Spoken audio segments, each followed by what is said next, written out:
Alright. Live once again. It's gonna be hanging out. It's gonna be hanging out because I can't play the game. When I go to play the game, it crashes. I tried to record this just playing, not live, so if it crashes, it wouldn't be a problem. Literally can't even open the creations menu. I'm curious, if I launch a new game, will it crash? Because I don't know what mods are active. Pardon me. This is very, very depressing. Here's a comment from one of my subscribers, Trev. Been a subscriber for a long time. This update is very depressing, honestly. It's even more depressing seeing people defend Bethesda's choices. We have lost so many mods on PlayStation over this. Yeah, you really hit the nail on the head there, bud. There's been so many gaps and so many exodiuses of modders from Skyrim, and now, what? Like, people who's modding right now and is like, oh man, I better jump back on PlayStation and get my mods going again, because I haven't updated them in 2.5 years. So, mods that are broken are going to stay broken. That's a given. Maybe some of them get updated. But who knows? Also, there's these new creations, which, of course, the previous creation... I'm already losing my mind. The previous Creation Club introduced all these mods that we got in the Anniversary Edition. But, as we all know, these Creation Club mods are inherently flawed. They're bugged. They need fixes. So, there's new ones, new mods you have to pay for, and I already know for a fact that the Arquipus breaks your game. Like, that was I opened my phone, first thing I saw, Skyrim News, the Arquipus paid mod breaks your game. Makes it unplayable. Like, it just crashes. Just corrupts your save. So, no quality checking, more broken mods, God knows what they change. Like, there's that mod, I saw a flash with East Empire Trading Company, which I saw has like a route system, and you can...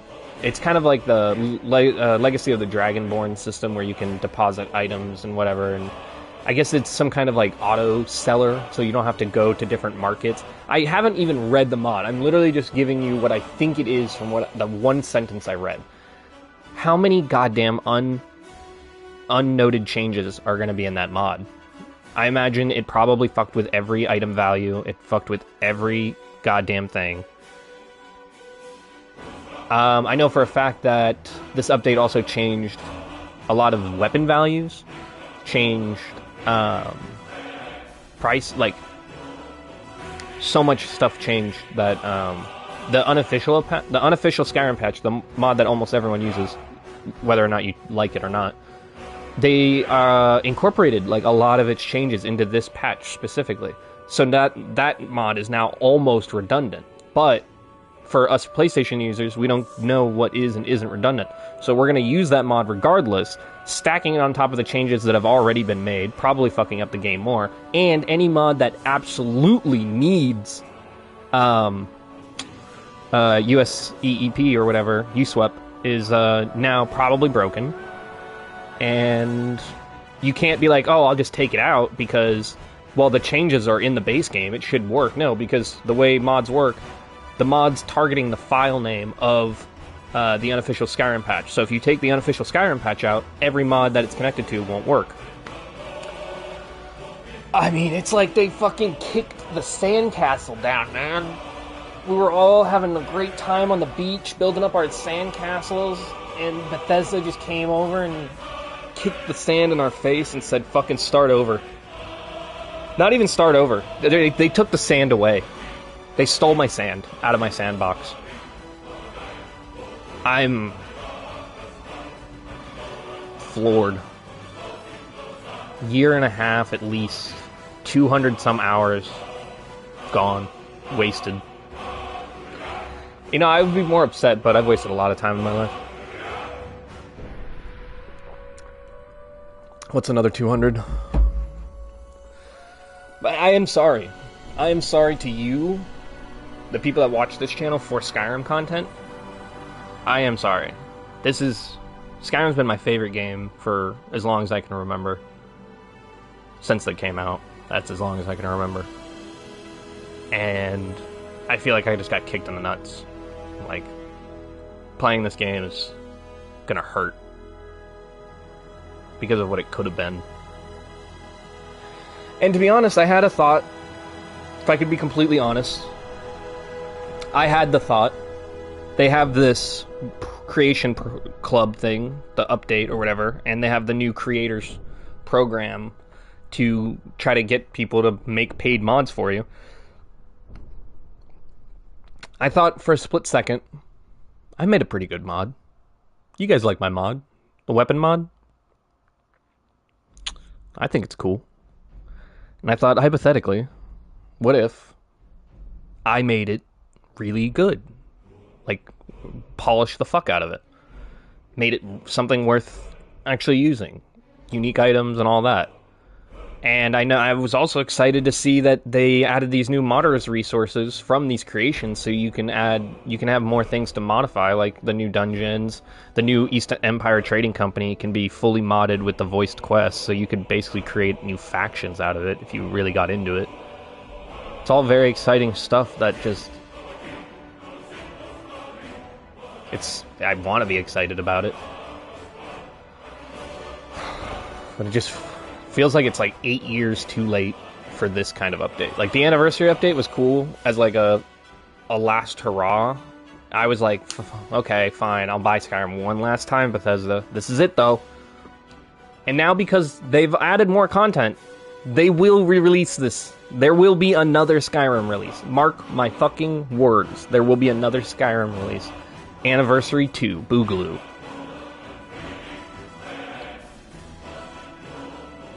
Sorry guys if you're in the comments. I'm opening up my comments right now so I can... Hey, if you've already said it, the whole work in progress is now gone. Can't even find B-Varies of A's mods. Trev, from what I've seen, players can't even use the can't even use the resource? Wait, so like, it's in... Wait, what? Like, that broke my brain. PlayStation modders got the Creation Club content and were able to alter it and make Creation Club mods. So, the new stuff that they specifically added to the CK can't be altered by PlayStation users. That was the one thing I was excited about. If in a hypothetical world where I was gonna master and mix my mod to perfection, I was like, you know what? If in some crazy reality, I will make my weapons mod the best fucking mod it can be. I'll make it so goddamn good, and I will make it a paid mod that is worth buying, just to prove a point. And wow, that just took all the wind out of my sails. Holy shit. Only new stuff from the update is the 2 house mods. Oh my god! What the fuck, Bethesda? What was the thought process? You know what it is, actually, now I think about it. Think about it like this. I gotta keep the chat open. Sorry, guys. Lemon, good to see you. Trev, good to see you guys. This is what happened. Bethesda got bought by Xbox. And they were like, hey, Bethesda, we own you now. You're gonna fuck PlayStation over as many ways as possible. Just make sure that if people want to play Skyrim, that they almost feel forced to buy a used Xbox One. Oh my god, you can't even use the new shit. I was like, hey, listen, if the Arquebus could work, I would make Arquebus mods. Fuck it. Why not? Or, better yet, I really wanted to do was, if we had access to these CK files, I would find a way to put it in the fucking game in some other way without having to pay for it. So that way people could have a free version of an Arquebus. Because the files would be there, and I could probably recreate it in some way. But no. Gone. Dead. Yeah, I'm done modding. I'm not updating my mods. No. I barely know what I'm doing, even on the basis levels. Like, I hope you guys understand, the weapons mod that I made was only possible because of Cyan 49. Like, it's all his work, and then I just kind of cobbled it together with the most basic of understanding of CK. And now,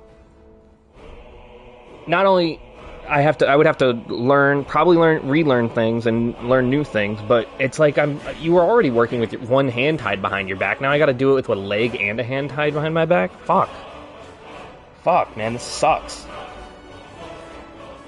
Place crying right now. It's all right, Lemon. Also learn to even apply to make a mod. You need a copy of it. Are you fucking kidding me? Hey, Trevor, can you send me links? Do you have like links to this information? Trevor here is saying, I learned to even apply to make a mod for Bethesda's Creators Program. You have to have a copy of an Xbox version, because obviously it's a product. They have to be available on any and all places. So, yeah, hey, Cyan 49, you're an amazing modder. I hope you know that. Probably, I would argue, and I'll argue with anybody about this, the best modder on PlayStation. By a large margin. You're fucked. Get fucked. Bethesda hates you. You don't have a PlayStation 5, I'm pretty sure. I remember our conversations. You work off of a PlayStation 4, and I know, if I'm not, don't get me wrong, I hope I'm not misquoting, but I'm pretty sure you're from Japan, because you were translating to me.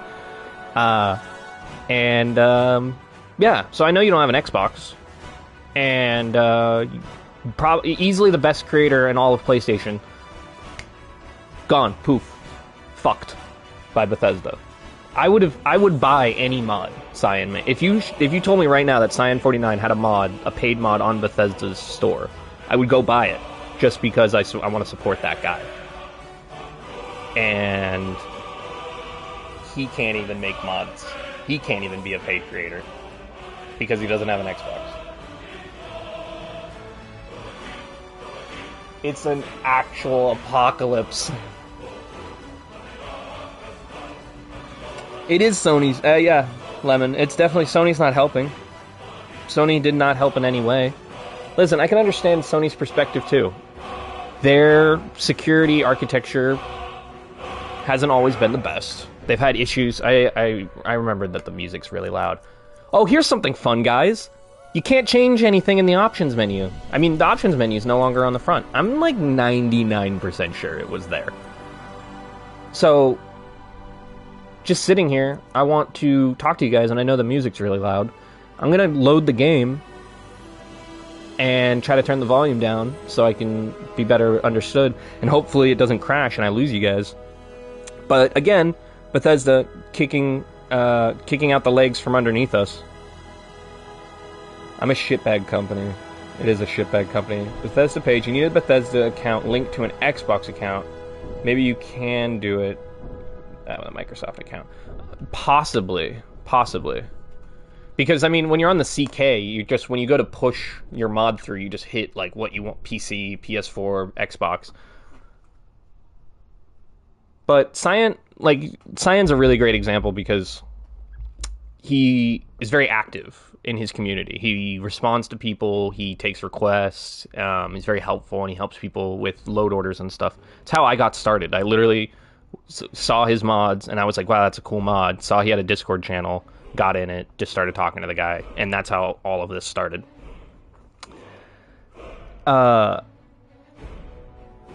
So someone like him, even if he were to make an Xbox mod without an Xbox, he's going to get bombarded by Xbox players in his Discord being like, why doesn't this work? Why doesn't this work? Well, I don't have access to that. I don't have SKSE. I can only work with what I have. So even if he made a mod, he wouldn't really know if it works because he would be only using the PS4 that he has in front of him to test it. And then that would discredit him, make him look bad, and Bethesda would probably, even if he could get paid mods, they would probably remove him because Xbox people would be complaining about the quality of it. And yet, we have dog shit Creation Club mods that break the game. I literally can't play the game. I can't reiterate this enough. I literally am stuck here on this screen. Anytime I've done something, it crashes. And actually, you know what? The only thing I haven't done was I deleted my saves, I deleted the game, I didn't rebuild the cache and the database. So it's possible, a small possibility that the game is like reading some file or mod wrong and it's crashing my game. How am I supposed to know? How am I supposed to fix it? It's crazy because I feel like I was good at this, and now I feel like a fucking idiot, and I don't know what's going on. Made adamant is protesting. He deleted all of his stuff. Oh, shit, Simon? Yo, that's what's up. Simon's a fucking real one. Heads up to Simon Magus. I've been in his Discord server since I got Skyrim on PC, and I think at the time, the religion mod that he made was new. I can't remember the name of it off the top of my head. I know he hadn't made Apothecary yet, but so he was still making amazing Skyrim mods, and he's an absolutely delightful person to talk to, honestly. When I started doing this, one of the first things I did was and for a while now, even Danny Q was working on it too. His own version. We weren't working together on this. I was working on an adamant version for PS5, and I talked a bit with Simon about it because I told him, like, I'm really passionate about it, I really want to do it, I know he gets this question a lot, what can I do to make it happen? And he broke it down for me why it basically wouldn't be possible and how I would have to rebuild everything, and I told him I'd do it. And I got to work on that, and it's hard. Yeah, it would be easier to just make my own, to learn how to make my own perk tree and then just theme it around adamant rather than just deconstructing adamant into what I want. But Simon Magus is an absolute real one. He apparently is protesting all of the changes Bethesda made by removing his mods. If you don't know who, he makes adamant, he makes mysticism, arguably the top mods in Skyrim. Arguably. I mean, if you go by download number, he's definitely number 1, number 2, easily. Wasted $30. Yep. Yeah. Normally I would say this really sucks and I feel bad that people have wasted their money, but it's like I can't even be shocked. Honestly, I shouldn't even be surprised. Because Bethesda stopped being a game company when they realized how much money mods make. The same way Rockstar stopped being a games company when they realized how much money their DLC makes them. Do you understand, like, how good GTA 4 DLC was? The Ballad of Gay Tony, the biker gang, all of that shit was so fucking fun. And then GTA 5 comes out, I'm playing it like a goddamn maniac, obsessed with it, and the first couple DLCs start coming out, and I'm like, what is this? What is this? So of course Bethesda goes, hey, did you guys notice that if we, instead of putting in 100% of the work, if we put in 50% of the work, the people will put in the other 50% and then an additional 20% on top of it for the effort of a game that they love, and then we can charge them for it because they love it so much? Isn't that an amazing business strategy? Oh, I need to smoke.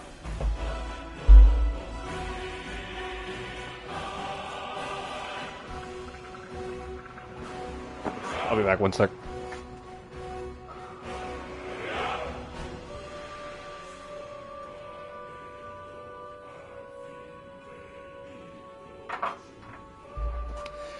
Oh yeah, Bethesda died at Fallout 4. Man, Fallout 4. Oh yeah, hey, I've been in the process of making a Fallout 4 mod list, just like my Skyrim mod list. This is, it was going to be a zombie-themed mod list. Got about 80 mods lined up right now. Pretty sure I'm not going to do it anymore. Why would I? I know that the Fallout 4 Anniversary Edition's coming. I almost bought all of the DLC content just so I could practice and download the mods that I wanted to download before the update. But I know for a fact that they're gonna fuck me. They're gonna fuck me. Fallout 4, God. Dude, I loved... Fallout New Vegas is one of the first games I ever played where, like, I saw somebody playing it, and I went, oh, what are you playing? What is that? I've never seen this game before. And he's like, it's Fallout. What's that? It's an RPG. Did you ever play Oblivion? I was like, uh-huh. Oblivion, at that time, Oblivion was the only game I had, like, played. And I had played hundreds and hundreds and hundreds of hours of Oblivion. And he's like, it's made by, kind of the same people. And it's like a shooter. And that was all I needed. I put 500, 600, 700 hours in Fallout New Vegas on an Xbox 360. 2 Xbox 360s because I red ringed the first one playing it. And then I went back to play Fallout 3. Fucking loved that. That was amazing. Fallout New Vegas is still the best Fallout, by far. And Fallout 4 comes out. Couldn't be more excited. Oh my god. So excited for Fallout 4. 2-3 hours into playing the game. Probably about 3-4 hours. I got, I want to say, the Deliverer. I feel like I got the Deliverer pretty quick. I know it's not a very long quest, but I know it takes a minute to get there. But I know for a fact I got the Deliverer pistol very early on. And that was it. I stopped playing the game almost immediately because the damage, and every time I got a new level, my damage would skyrocket. And the pistol was so fucking good, I never wanted to pick up any other weapon. And that's when I immediately, the intrinsic flaw of Fallout 4 came. Like, kind of the problem with all the Fallouts, but even less in New Vegas, because in New Vegas you could pick like a style of play. You could be a stealth guy, you could be a loud guy, boom guy, knife guy, shotguns, snipers, pistols. The more niche you go, the better you are at it. You could be an all-rounder and it'd be great. In Fallout 4, you're good at everything. And no matter what you do, you literally could fucking play that game blindfolded with a pinky and beat it, no problem. It's, even on the hardest, and that's another, Bethesda is a dog shit developer, and I hate to say that, I'm sorry, but the fact, it's fact, because anytime you go, hey, is our game too easy? We should make it a little bit more difficult so it's more fun to play and it pads the time a little bit, and, you know, people talk about strategies and stuff like that. What should we do? How about we make it so you do 1/4 the damage and everyone around you does 5 times the damage? What is that? What is that design? What is that philosophy? What does that even... How does that even make sense? Because when you base your whole game on damage values and then you start adding fractions and multiplying the enemy's damage, it's just, what am I supposed to do? So now I look at my armor rating and I'm like, well, what's 1/4 of that? And then let me look at an enemy's gun that I pick up off the ground. 1/4 of that back to its original value times 5. So the damage of the value... Why? Fallout 4 fucking sucks. God, there's nothing unique about it. I mean, yeah, it looks good, the weapons are cool, the weapons are fine. The gunplay is decent. It's very serviceable, and that's the only reason I find it playable. But god damn, the RPG mechanics suck, the leveling sucks, all the fun is gone, legendary weapons, oh my god, don't get me started on legendary weapons. Hey, do you remember when you would go on a quest to find a unique weapon? Like, I remember, I'll never forget finding Umbra for the first time. And I'll never forget finding the Fin Gleam helm at the bottom of the ocean in fucking Oblivion. I can point on a map right now where that is in Oblivion. And yet I can't even tell you one fucking unique weapon from Fallout 4 other than the Deliverer. Because anything unique was immediately beaten by some bullshit you could find. A never-ending double-shot rocket launcher, like... The game was already fantastical and had, like, a silliness to it, but then they just took all the seriousness away from, like, the harsh reality. That was the best part about Fallout. It was harsh reality meets this campy fun. You merge that dark, gritty, harsh reality. Campy fun. And then they were like, let's add a divide. Let's make it so fucking dumb that anybody could play it. Oh, Lemon. God damn it. I'm sorry, I'm ranting. I'm not even looking at chat. I feel like a fucking maniac. You're a sweetheart, Lemon. I really appreciate that, man. You don't have to do that. Bounced off, let's take a look at this. Trev, I bounced off Fallout 4 quickly. If I wanted to build settlements, I would have played Minecraft. Thank you. Fallout New Vegas is goated. Saved having the original Fallout team. Hell yeah, Fallout New Vegas is fucking goated. One of my favorite memories of all time, and I swear to God, this is no joke, probably easily one of my favorite memories. I was in Vegas with some friends. We were doing like I think it was a rave or something. I can't remember. You know how those go. And my friend's like, hey, we're going to go out to this barbecue place. It's really, really legendary barbecue place. And I was like, okay. We get into a car. We start driving out of Vegas, and then we're in the middle of the desert. There's rocks all around me.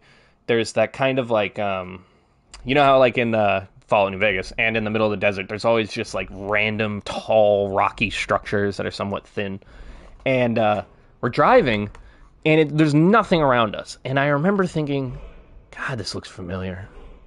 I was like, that hill over there looks really familiar. I thought, you know, kind of looks like Prim.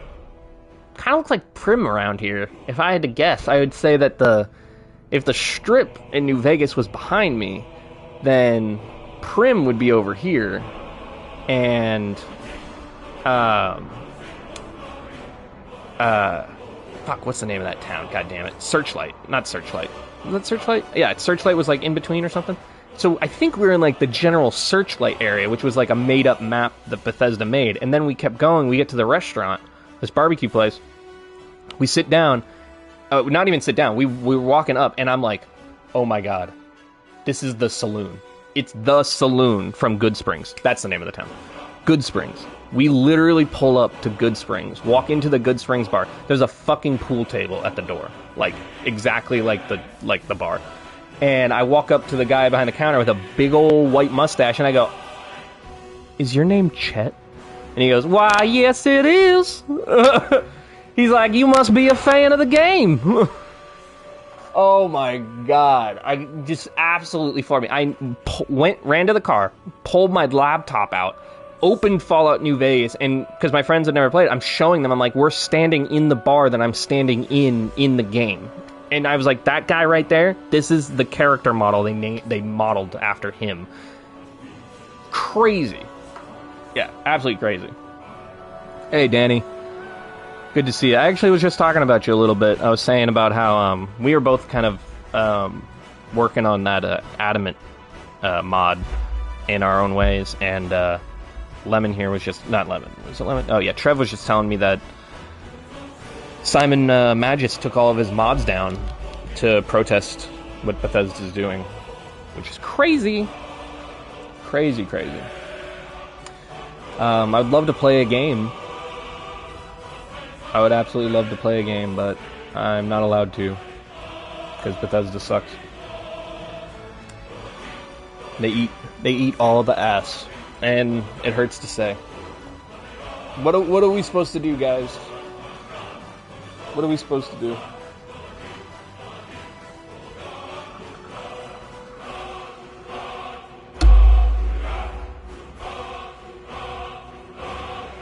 It's a sad, sad day, and I'm going to farm all of this for clips, because I mean, I might as well. Hey guys, if you're a fan of the Boss Dosh channel, welcome. We are no longer a Skyrim channel. I'm sorry.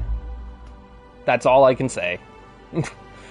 I made this channel to make Skyrim content, and I got the majority of my followers because of that, and Bethesda has stepped directly on my neck.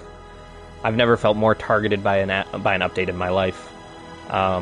Destroyed my mods, destroyed the community, can't play the game, can't launch the game, can't mod the game, can't even... No point in trying to learn the CK anymore.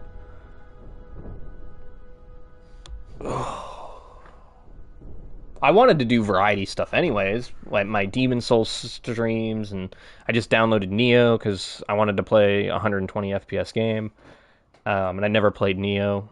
I want to platinum all the Dark Souls and Dark Souls-like games. I need a platinum trophy. I don't have any platinum trophies, and I want one. We might get one today, because I'm so fucking angry at Bethesda. What you got installed to play right now? I watch for you, not for Skyrim. Could always play New Vegas now that you talked about it. It's true. I could stream New Vegas because I think it's... I have premium or whatever, so I should be able to stream it if it's on the catalog. Man. I'm honestly just thrown right now. I'm like... I thought I'd be making Skyrim videos forever because people always have questions and I always like answering them, and now I don't know what kind of content I was going to make. You know what really sucks is that I've talked about it before and I never got to do it. This is an issue. Listen, guys, if you have an idea, don't wait. Do it. I wanted to make a finale kind of farewell to Skyrim so I don't have to feel obligated to make Skyrim content, where I had the mod list broken down. It was going to be 3 different mod lists. I bought this green screen and all this lighting and shit so I could start making videos where I could explain it, be like, listen guys, I know you have a lot of questions, so this is what you're going to do, ... And I could just actually explain it to people, because the hour-long video I made has 30 goddamn thousand views was me rambling about nothing for an hour. I didn't think it would be my most popular video. I want to make that video better, but now I don't care. I don't. What does it matter? What does it matter?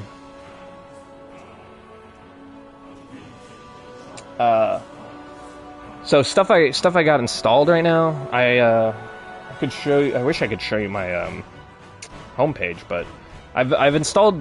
I actually have installed basically anything like Dark Souls, Demon Souls themed, Neo, Lords of the Fallen, Ghost of Tsushima. I'll put it up there just because it's a game.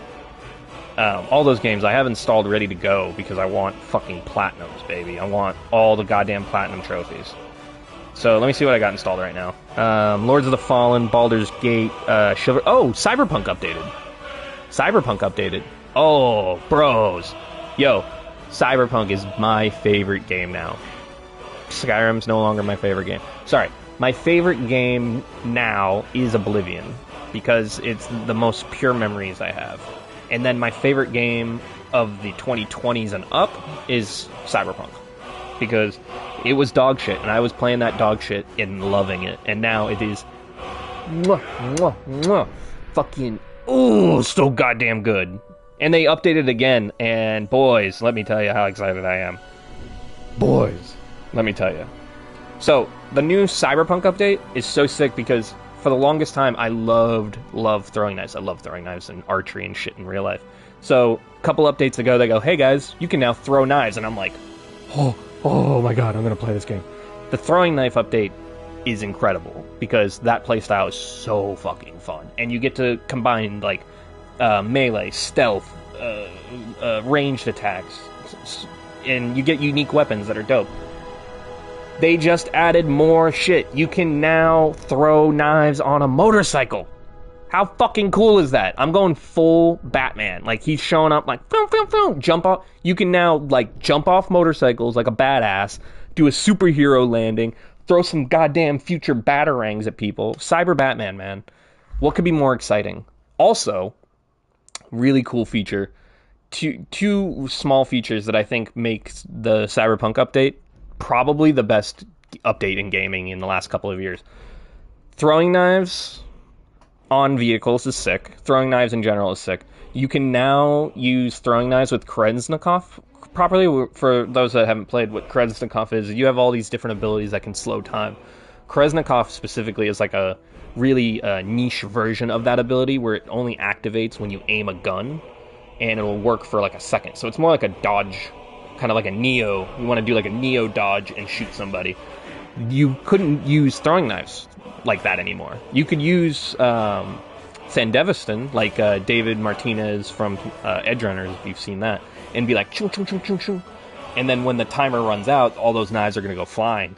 But now you can use Kreznikov, so you can get an even more fun, aggressive playstyle by dodging and throwing knives and slowing time and dodging and jumping off motorcycles and throwing shit on motorcycles. God, I'm so excited.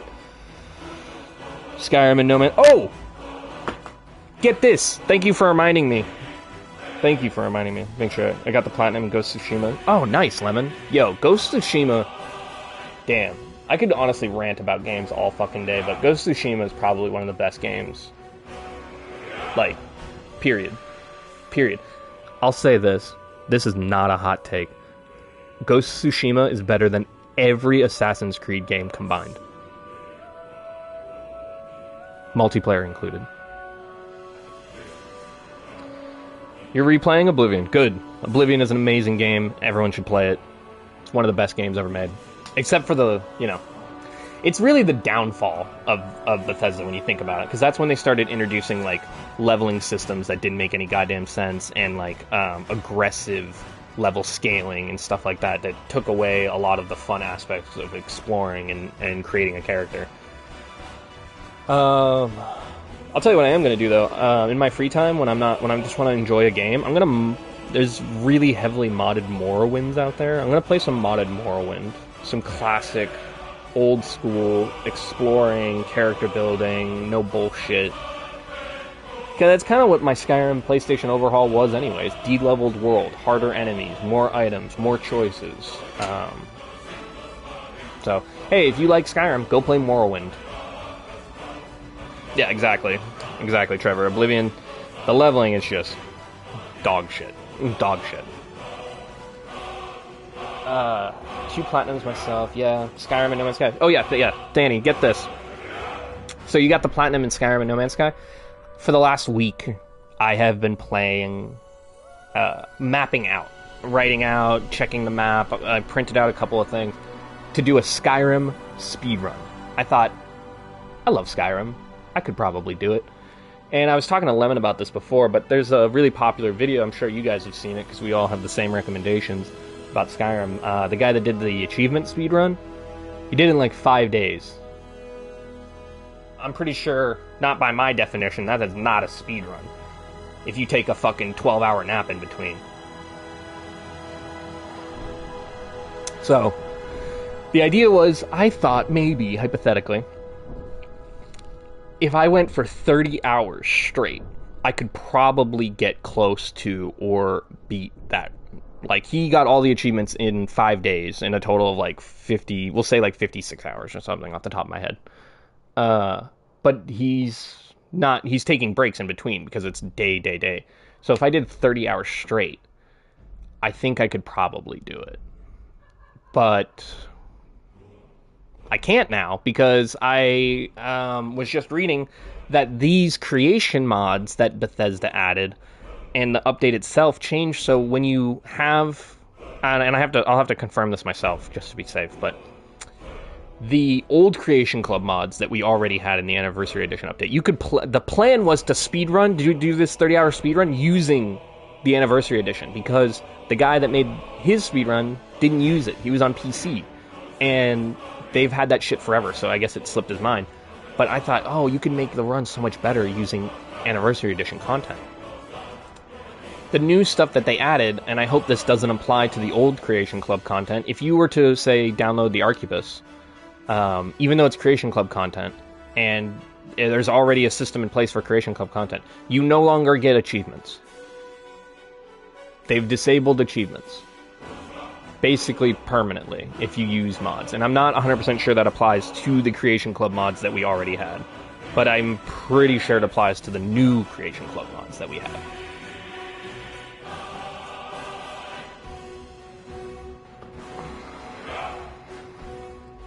That makes sense.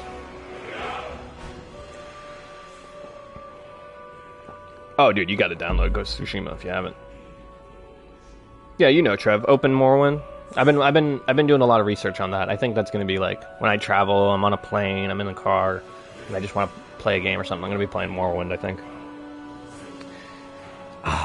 You know what the fuck of it is that when the news dropped about this and the headline broke, the first thing I saw was the Arquebus, and I got really excited, like tragically excited, because I was like, new content, guns in my Skyrim, and I mean I'm a fan of Critical Role and stuff, so I had the idea of an Arquebus being in Skyrim is very, very fun to me.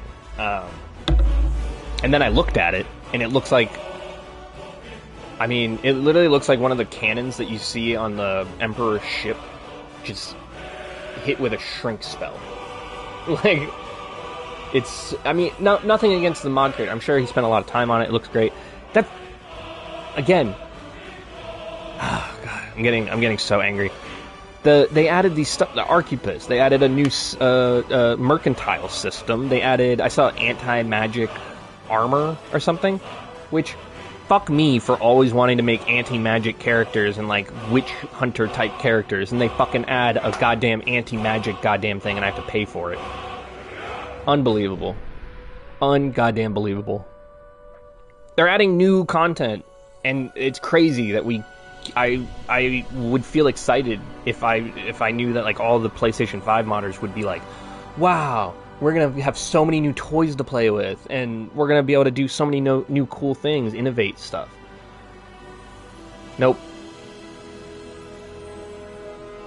Nope. Like imagine the Bardic Arts mod, an amazing mod, Why isn't that Creation Club worthy over the East Empire Club?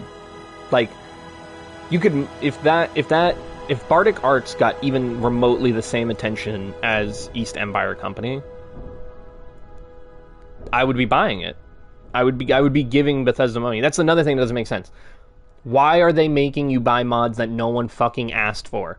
Why aren't they asking modders that make mods people want? Do you think Bethesda was like, hey, we're gonna update the Creation Club. Hey, where's that Arquebus guy? Can someone get his email, please? I really want to get in touch with that Arquebus guy. Warrior Poet Powers. I do like that mod. It's a good mod. Very fun. Very cool.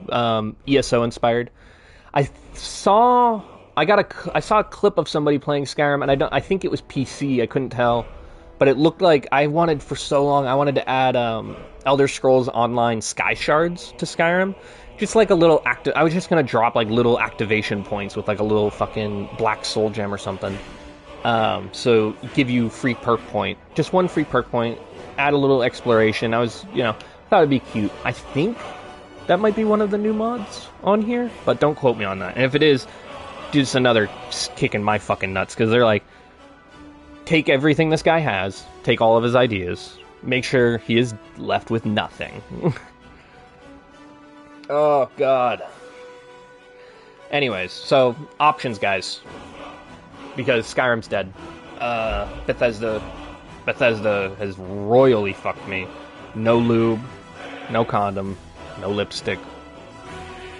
Didn't even tell me they loved me. And they left the money on the dresser. And they shortchanged me. They actually paid less than I asked for. Disgusting.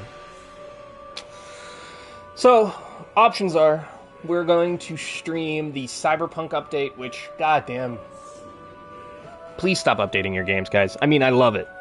Please keep updating your games. But just know this, every time you update a game, I delete my save file because I'm a crazy, insane perfectionist person and will want to experience everything from the beginning over and over and over again. I've played Skyrim for 40 fucking thousand hours. So, I gotta fucking play the Cyberpunk intro again. I'm gonna do things differently. I've actually, my new thing now is when I do play games again, and I always do these restarts and stuff, is I'm gonna make different choices. Baldur's Gate, I'm killing everybody. Cyberpunk, I really want Jackie. I know it sucks to not have Jackie's arch, but since the game launched, I've always had Jackie's bike, and it's kind of become a crutch. And there's so many. I wish they would take it a little bit further too. Cyberpunk added a metro system, added these really cool like little flavor of life things, but it's the world of Cyberpunk doesn't feel complete to me yet. And I think what it needs, and this is a drastic update, and this would be a hot take. Every single item, cars, food, health, guns, attachments, everything that can be purchased, apartments, double it. Double the cost, triple the cost.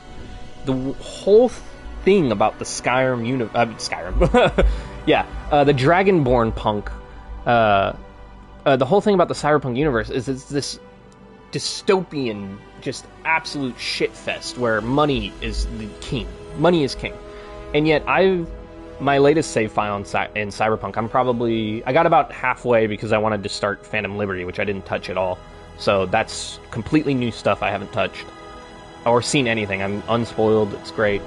Can't wait to jump into it. But I'm like halfway through the game. I own half the cars. I have like 25 different cars. I have so many guns, unlimited attachments. I can buy whatever I want. I can go wherever I want. If you played Cyberpunk and it was like you wanted to go into a bar for a quest, like Jotaro's quest is a quest that most people know. It's like one of the first like gigs you'll wind up near. Imagine when you walk into that bar, there's a guy that's always out front. What if that guy shook you down and he was like, "Hey, if you want to come in, you have to give me $500." Then you don't have. If you don't have that money, you would then have to initiate the fight that most people already do, or you could, have a little RP section. And so they added this transit system and all these quality of life changes, but there's absolutely no reason to use the transit system. Cars are cheap. If you win, they added a system now where if you win races, you can get coupons for cars. So the cars are even cheaper. Weapons are cheap. You don't need to buy weapons, you just pick up whatever's off the ground. There needs, although they did change it now, so most of the weapons you pick up are broken and can't be kept. They just instantly become crafting components. That is an amazing change. An amazing change. But they could turn it up. They could turn it up a little bit. Like make the game hard. Make me want. I want to be using the metro system for like half of the game, and then I work up my street cred. I make all this money, and then my character buys a fucking badass car. Mwah. And you feel like you achieved something in the cesspool that is Night City. But even with all the amazing updates, and I love Cyberpunk, don't get me wrong, the game basically just boils down to run from point A to point B. And you can do it, you can fast travel, there's no reason to even get in a car. There's no reason to get into a transit system. There's no reason to eat. There's no reason to go into bars. There's no reason to do any of that stuff. And I like that stuff. No lipstick, Marco. Yeah. Yeah, Danny. Sorry, guys. I keep forgetting to check chat because I close my phone. Bad habit. I'm gonna set it up so it's like in my face next time. Yo, for real, Cyberpunk, CD Projekt Red. If you're listening, and you're not, I know you're not, but survival mode, hardcore mode, anything, please, give us. Like, what would you call it? Punk mode? Give me punk mode. Please. I'll do anything. I'll make mods for Skyrim to pay for it. Okay? I'll sell my soul to Bethesda. I would love to play Witcher 3, and that's what I have it installed. I played Witcher 3 when it came out. Loved it. Who doesn't, right? Amazing game. But I was a lot younger, and Black Ops was out, so, my friends wanted to play Black Ops. Witcher, I never played any of the DLC. This is a crazy thing about me. When I think about it, I've played some of my favorite games that I've played thousands of hours. I've never beaten or touched most of the DLC. Like, Dark Souls 1, 1,000 hours, easily. I've never even seen Artorias. Dark Souls 2, my favorite Dark Souls game, the one I played the most from pretty much most of high school, didn't touch any of the 3 DLCs. Dark Souls 3 was really fun, really enjoyed it. Some other game came out though, so didn't play any of those DLCs. Yeah, I have a really bad habit of not. I own them. That's the other thing. That's the thing. I'll buy the DLC when it comes out, tell myself I'm going to play it, and then not play it. For example, Cyberpunk. I just got all the way to... I'm now at the point where I can play the Phantom Liberty expansion, and I'm already planning to restart my save file. It's a terrible, terrible habit. It's like restart-itis. I blame Skyrim. It's definitely Skyrim's fault. Yeah. CD Projekt Red and From Software, man. Oh, God. Okay. Speaking of From Software, the hottest take I will ever give. Elden Ring is decent. And that's it. It's not amazing. It's not. And I won't look at the chat for a second until I get this out. Elden Ring is an amalgamation of everything From Software knows. And it's amazing. Technical, and beautiful. Especially when you've played all of their games, and then you look at it, it's like sitting at a buffet of all your favorite foods. Jumping attacks, world building. It's so good. Ashes of War. Ooh, I can't get enough.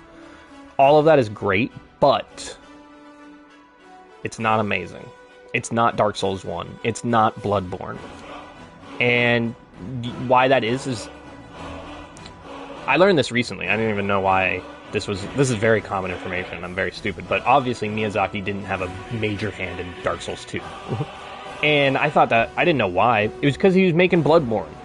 That's why. Do you know why Dark Souls 1 is amazing? Because fucking Miyazaki made it. Do you know why Bloodborne's amazing? Because Miyazaki made it. And he made it as good as Dark Souls. Dark Souls 3, kind of the same vibe as Dark Souls 2, where they're like, hey, here's a little bit of this, here's a little bit of the new stuff. You like that? You know? Bloodborne's a fucking masterpiece, though. And that's what I wanted with Elden Ring. I thought Elden Ring was going to be that masterpiece with all those different parts, but it does. It's the buffet. It's all your favorite foods, and they all taste good. But when you leave, you're like, nothing stood out. Dark Souls 1 is arguably the best game map ever made. It's layers upon layers, and every single layer informing upon itself and giving you like details about the world just from looking at it. Bloodborne, dripping with aesthetic, had interesting gameplay choices made to force people that were used to the Dark Souls style of game to change their mindset and experience a new type of game. What does Elden Ring do? The map is huge. It's not fun to explore, I would say. It's not the most fun to explore. I would have appreciated if Elden Ring had been... You know how parts of the geography, like Ronnie's Rise or whatever, the place where you fight the dragon and do all that stuff, it's you see it from Celia or whatever. It's like you have to do Ronnie's quest to get like teleported up there. I wish more of the map was like that. Like I wanted when I pictured the lands between and the Great Divide, I wanted it to be kind of like the Ringed City, in that it's just like smashed together and you have to climb, you have to scour, you have to search and do all this stuff. Because when I think about Elden Ring, it just, in my mind, and when I play the game, it just kind of feels flat. Like I'm just always heading one direction, and I'm just gonna head that direction, and eventually I'm gonna hit the thing, and then I'm gonna go in the tunnel, and then I'm gonna come out of the tunnel, and then there's no interesting world to look at, sadly. And the mechanics are clean mechanics, but there's nothing new. There's nothing to bite my teeth into. Guard counters are cool. Ashes of War are cool. But you know what it needed? Dark Souls had innovative gameplay, an amazing map. Bloodborne, innovative gameplay, amazing map, dripping in aesthetic. Had a better story that could be followed. Had a coherent ending. And then the From Software game that I think, and I truly mean this, I have not played I've played 20 minutes. I've played like 0 seconds of Sekiro. I think that is the best From Software game. It is deeply rich with story. Insane amount of... I watched somebody play it, and I was looking at the vistas, just the background, places you can't even go to, and it was jaw-dropping. The gameplay, incredible. And I haven't even played it. It just looks incredible. There's so much to think about, so much to do, and it's very innovative. So innovative. If they were taking everything that they liked about all their games, why isn't deflection in Elden Ring? Like, oh my god, if Elden Ring had deflection and like a Bloodborne rally system, holy shit. It still wouldn't make it unique, like the games that made them who they are, but damn, would that be fucking awesome. And that's what it's missing. I think Elden Ring 2, which will eventually come, needs a more artist touch. It needs more Miyazaki. I need that Michael Zaki flavor. Right now I'm just getting broth, it's all broth. I got no meat, no potatoes to bite on. Alright, that's my hot take about Elden Ring. I'm gonna check the chat now, see you guys flaming me.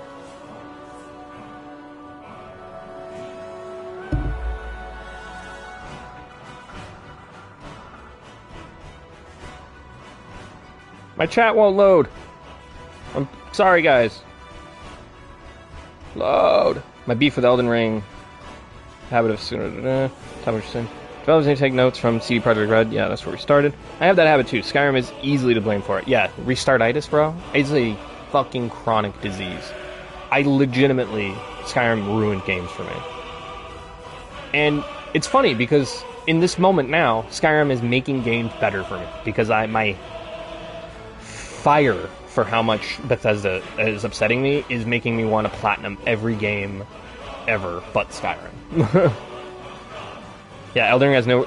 yeah, there you go. That's the other nail on the fucking head, bro. Replay value. I've replayed Dark Souls 1, Dark Souls 2, Dark Souls 3, no DLC. I've replayed them. I can't even... probably at least 5 times. At least. Not all the way through every time, but at least. I've played through Elden Ring once. And, yeah, it fucked me up. It fucked me up. No, the ending was great, but the second I started New Journey, I was like, I'm going to start a new game. I don't want to deal with the New Game Plus. It doesn't really change anything. It just makes it more difficult for the sake of difficulty. I thought, I'll start a new game, and I started a new game. And I was just hit with a wave of like, oh, fuck, I got to beat all... you only have to beat like 1, 2, 3, 4, 7, 8 bosses or something to get to Elden Beast. Ronnie... No, not Ronnie. Renala for character growth. Radon. You can skip what's-his-face. Go straight to the capital. Fight the gold god of fraud. No, fight the Shade of Godfrey. Then you can fight Morgoth. Then Fire Giant. Then back for Godfrey. Radagon and Elden Beast. I stopped counting halfway through. That was all pointless. No replay value. Absolutely, yeah, no replay value. I was like, I don't want to... even if... I wish you would have given it better replay value if there was just different paths to get to there. Like, instead of having to kill the Fire Giant, if you have Frenzied Flame, you can light the...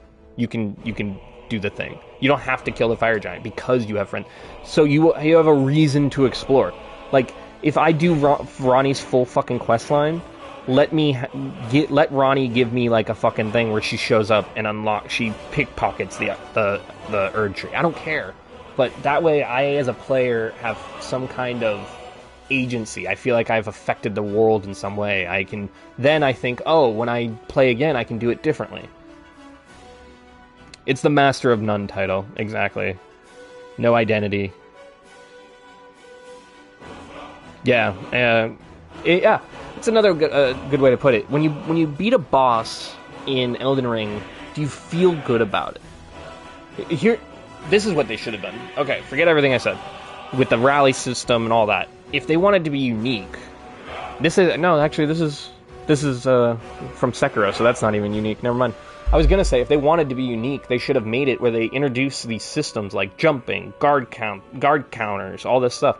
Force the player to have to use it.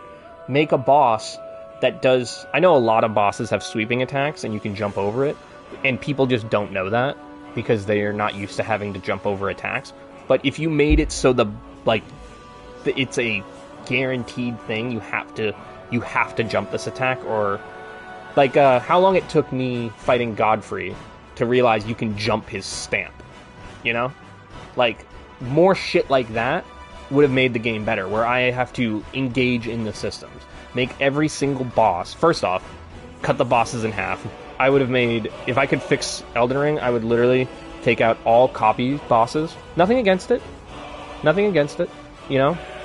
Enemies are enemies. I'm not a fan of a copy-paste boss, but I think hypothetically, if we didn't have a single copy-paste boss, and then things were a little bit more spread thin, it would have made it a little bit more fun. You would have felt a little bit... It felt like there was always a boss. You would walk into a room and you're like, alright, where's the boss? Is there a boss in here? Boss in there? Mini boss in here? Mini boss in there? Who wants it? Who wants it? But just... If they had just introduced ways to make the I'm thinking about Sekiro again. I keep thinking about Sekiro. The deflection system, jumping, countering, all that stuff. That should have been in Elden Ring. That should have been in Elden Ring 100%. That would have made Elden Ring amazing. It's definitely one of the games of all time, you know? And I wish it was more fun. Oh, the other thing. The reason why Elden Ring isn't as good as any other Dark Souls game is because of the way that the Dark Souls games were structured. You had a sort of path you had to go through, and when you wanted to incorporate multiplayer into that, there were essentially like gating systems in place for how that worked. But when you introduce a whole open world like Elden Ring, you open up the possibility for players that have meta knowledge or anything to start the game, run to specific areas, then come back. I remember like the third 2 hours in, I was still trying to kill the Gold Sentinel outside of Vare's area in the very, very beginning of Elden Ring, and activated the summoning pool, got invaded by a guy with rivers of blood day one, so you know that shit was like the most broken thing I've ever seen in my life. And I'm like, where the fuck does that guy have that weapon? What is that weapon? And I had to ruin part of the game for myself to go Google it, because I was like, that was insane. That can't be, like, he couldn't have just, the game has only been out for an hour, like 2 hours. And I had to Google, what is this weapon? And people are already freaking out about it. So I was like, yeah, if they had made it so, like, when you enter certain areas in Elden Ring, you essentially soft lock your account, in the sense that, like, the way, if I remember, like in Dark Souls games, you couldn't invade people that had certain weapon tiers. So if I had a plus 10 weapon, I wouldn't be able to invade a plus 2 weapon character, because obviously I'm very much farther into the game.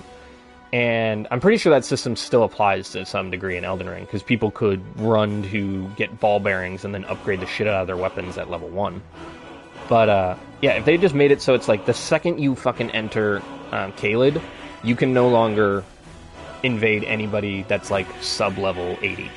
Like, just that would have made the game 10 times better, because I would be going into areas, fighting people around the same level as me, in the same area as me, using the same weapons as me, and vibing with the game. And then I would start to branch out into new areas, and I would find people that are in different tiers of caps, and they would have different gear, and I would be like, oh, getting to see, like, oh, the guy in Caelid is using the fucking Rivers of Blood, da-da-da-da-da.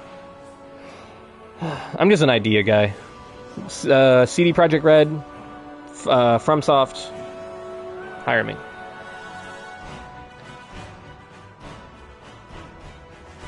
Yeah. Well, you raise a good point, Danny. A save system is interesting. And it's an interesting question to me now, because before I didn't think about it like this, but now I've been playing Baldur's Gate 3, and for the first time in my life I've become a filthy save scummer. Disgusting. Just disgusted with myself. I can't help it. I just want to see, there's like 50 fucking thousand hours of dialogue, and I want to see it. I don't want to play I love Baldur's Gate. I don't want to play it 100 times. I already can tell you that. I'm not the biggest fan. I've never played a top-down kind of game, and it's not 100% for me. It's an amazing game, though. I've become a filthy, filthy save scummer, and I hate it. And that's one of the reasons I want to play Baldur's Gate 3, is they added the honor mode where you can't save scum anymore. Take it out of my hands. And that's, I like that about Elden. I like that about all From Software games. When you make a mistake, you made a mistake. And before, in like a game like Zelda, you made a mistake, it's like, oh, wah, wah, you know, you can try again. But in what I loved about Dark Souls, and you can see it in their design philosophy as you go through their games and how it changes. In Demon's Souls was crafted in a way at a time when nobody was really sharing information the way that we do now. Like, I'm talking to you. And so Demon's Souls was crafted in a way that almost everybody that played it was going to have a slightly different experience, and it was going to foster conversation, and people were going to be having unique experiences with the game that their friend was going to be like, how did that happen? And they wouldn't even know how to explain it, because the systems weren't very well made. And as time went on, that became less and less obtuse and more well-rounded, and became more obvious how it works. So having a save system like that I can see why they wanted people to make mistakes. Like, oops, I killed this character, now I can't do this quest line. I wonder what the quest item was. And then your friend tells you, oh man, you missed out on that awesome dragon sword because you killed that guy. And he's like, well, shit, I made a mistake. I guess I gotta pay attention to the game. I gotta really let myself be like part of it and worry about my options. And I love that. If a game gives me the option to try things out and like try different dialogue trees to see what works and what doesn't, I will do it. But I'm not a complete heathen. I'm not gonna save scum just to get the best answer every time. I pick what I want, what I think I would say, and then I save scum and I check every other answer, and then I go back to my original answer. So while I am a filthy save scummer, I will admit I am not a complete animal. I'm not a monster. I don't cheat myself out of an experience. Yeah, if you put a save system in Elden Ring, be interesting. But they kind of did, though. Stakes America is that save system. They From Software, man, they're the best developer out there. They hear what people want and they go, hey, how can we implement that in a way that isn't pandering to the crowd by saying, hey, you wanted save systems, guess what? You can fucking save anytime you want now. And instead they're like, how do we make this a part of our ecosystem? Like the way that we like to make the games and make it a part of the games. And I think the Stake of America is an amazing choice because you can checkpoint. You don't have to do the full boss run. And if you believe in your build, you know, you're like in it. You're like, I just want to fucking fight this boss over and over. Do you know how many times I fought Millennia? Oh, thank God. They were smart enough to put a fucking race right there. But if there had been like a Stake of America, I'd still be there now because I like that it doesn't let you change your build. You have to make the option of you're saving your state quite literally. You're like, do I want to go back to the bonfire and change things, or can I actually beat this boss and just run that bitch? I love that. I think it's a great save system.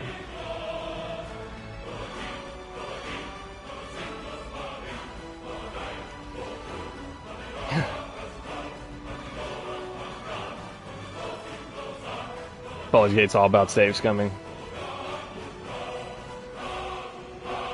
Yeah, I mean, save scumming, don't get me wrong, it's cool. I like that I can try things out, but man, I'm so excited about playing Baldur's Gate 3 Honor Mode. You have no idea, because without any meta knowledge, without cheating myself, I cleared the entire overworld in 50 hours. I've played 50 hours in Baldur's Gate right now. I've cleared the entire top of the map in Act 1. I just found out about the Underdark, and I'm like, holy shit, this game's gonna take a while. And I took my time, and I was able to save everybody. Like, this playthrough that I'm doing, the non-honor playthrough, it's kind of like a save everybody kind of thing, where conceptually I was like, this is a character that wants to do good no matter what. So I'm helping everybody. I saved everybody at the Grove. I made sure all the goblin leaders were gone. I tried to save the one goblin leader chick. I tried to talk her out of it and knock her unconscious and drag her out of the fight and try to, did everything I could to try to get people that I could save saved. And yeah, I want to do this honor mode playthrough, and I'm gonna kill everybody. I'm gonna be the biggest piece of shit in Baldur's Gate. It's gonna be great. Yeah, I'm saving all these people, trying to do the right thing, and why I like this character concept in Baldur's Gate 3. It's really fun because a lot of the choices I'm like, this is really morally gray. Like, oh, we can get help for the battles that's to come, but then the civilians might not have enough food and da-da-da-da, like stuff like that. I like choices like that. Yeah, so for my honor playthrough, I'm going to kill everybody in the Grove. I'm going to kill all the goblin leaders. Yeah, he's not He's not saving anybody. No dark gods to control me. My evil character is evil for himself entirely. And then my good character is chaotically good. He'll do anything as long as it has a good enough result. He'll do anything. If it evens out, if the what is it? The weight outweighs the cause or something like that. I haven't had coffee. I've been sipping the same coffee, talking about fucking Skyrim. I need to put coal on. If I'm gonna keep streaming, I'm gonna have to smoke something. It says to break Skyrim and to justify the means. Doing the right thing, but making all the wrong choices. Yes, yes, that's exactly that. I love that. My good character. He's like a lovable idiot. He's very much like the guy at the end of the movie when they're like, "We did it, we saved the world," and then the guy that they were working with goes, "Ha ha ha! I was the villain all along." And the party's, "Oh, we've been helping the villain all along." That's kind of the vibe I'm going for. And then my villain character, I'm going like Frieza vibes. Like he's crash lands the Nautiloid. Everybody's on the shit list. If somebody, well, specifically, I want my evil character to be not intrinsically evil in the sense that he just wants death and destruction, but in that he doesn't care about it. Chaotic, neutral, if anything. And if somebody disrespects him, gets in the way of what he thinks he wants, or anything like that, just kill him. Get him out of the way. All powerful. That's what I'm talking about. And, Marco. Hey, Marco. How did Bethesda break Skyrim? Oh boy, buckle up. Because you missed however long I've been streaming, you've already missed me rant about it, so I'll give you the speed run. Let me get ready. They hate you. That's how they broke it. They want your money. That's how they broke it. The long and short of it, they changed things. They changed how everything works. They changed how modding even...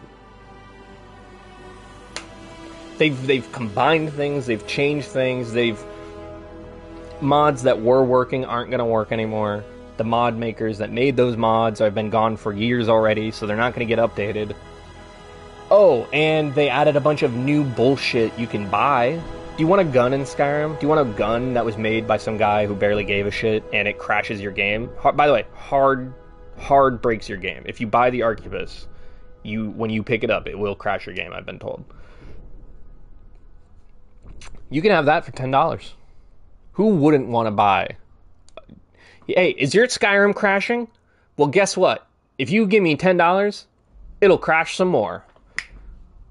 Bethesda logo. Blah. Hope you guys have your lipstick on because Todd Howard's coming over. And he is hungry.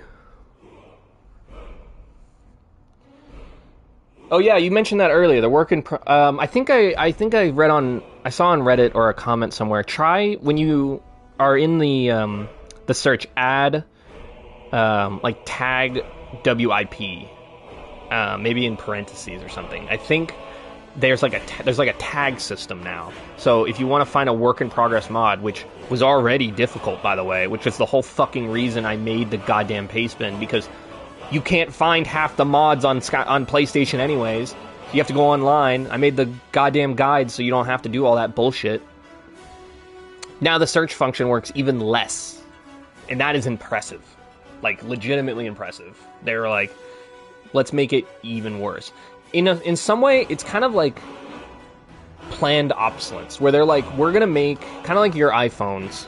It's like every time a new version comes out, we're going to make it even harder for the people that already enjoy it to keep enjoying it. So they feel like they have to enjoy something new and get more money from them. Because they've literally ruined everything I liked about Skyrim. And I mean that quite literally. I cannot play the game. I've been sitting in this fucking main menu because anything I do crashes the game. I can't new game, can't check my mod list, can't even look at the creations menu.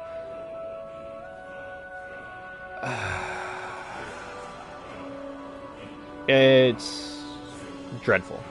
I don't want to go on too much of a tangent about that. I'm going to be fucking ranting all day. And just so you know, I've been doing this before the camera was on. I've literally just been like walking around going, what the What the fuck? Yeah, they want to milk. They're gonna milk Fallout 4. Don't fucking worry about it. They're gonna milk it. I thought that was the plan, but they were like, hold on one second. Let me just... There's just a little bit more money in these Skyrim players, you know? We just gotta really get these Skyrim players to fucking buy a gun.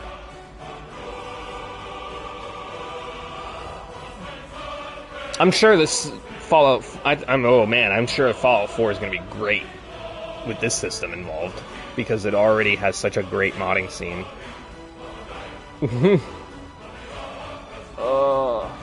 Does Bethesda realize the reason this is all destined to fail? And I'm sure you guys realize this. You guys know why this creation, club modding, paid mods, all this stuff won't work?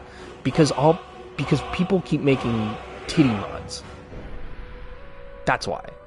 There is no world where Bethesda is going to find a way to make user-created content marketable under the guise that it's curated by them, when 90% of the customer base is downloading titties off the internet. Now, if you tell me, I'll put this little. This is a time capsule, okay? We're gonna put this little nugget in the time capsule. We're gonna shut the time capsule. If Bethesda curates nude mods, they're gonna be the richest company. they're gonna make so much fucking money, like it's insane. I think, like, in some crazy reality, they could be gearing up. They're like, hey, what if the next game, what if we released a super, super mature game, and then all the fucking crazy modders that we've been hiring, we just let them go nuts? Furries in Skyrim. Listen, Bethesda, you can take my Skyrim PlayStation overhaul. You can destroy what little bit of a community I can have. But please, just stop trying to take my money. I've given you so much money. I've given you so much money. John Mulaney has a really great joke that's kind of like this, and Bethesda fits this analogy really well. He goes, I went to college, and I paid them $150,000 to go to college over 4 years. And then, 20 years later, they call me and they say, hey, you went to this college. Would you like to give us more money? And he said, I already gave you $150,000. Why would I give you more money? That's obviously a very shitty version of that joke. Now, replace that whole analogy with Bethesda. Hey, Bethesda, I've bought Skyrim on every single release. I have. I've owned it. I've had PS3s. I've bought it on Switch, not even for myself. I've given it as gifts to people. Like, that's how much I fucking love Skyrim. I have merch. I have all of it. I have all of it. I started with Oblivion. I bought the horse armor, bro. I begged my grandmother as a 12-year-old boy to let me have horse armor. Do you understand? Stop trying to take my money, Bethesda. You already had it. You already had all of the fans and all of the money. Tragic. Tragic day. Tragic day. Just the death of a nation. The Skyrim PlayStation Nation. It's a moment of silence for all of our fallen members out there in the PlayStation Nation.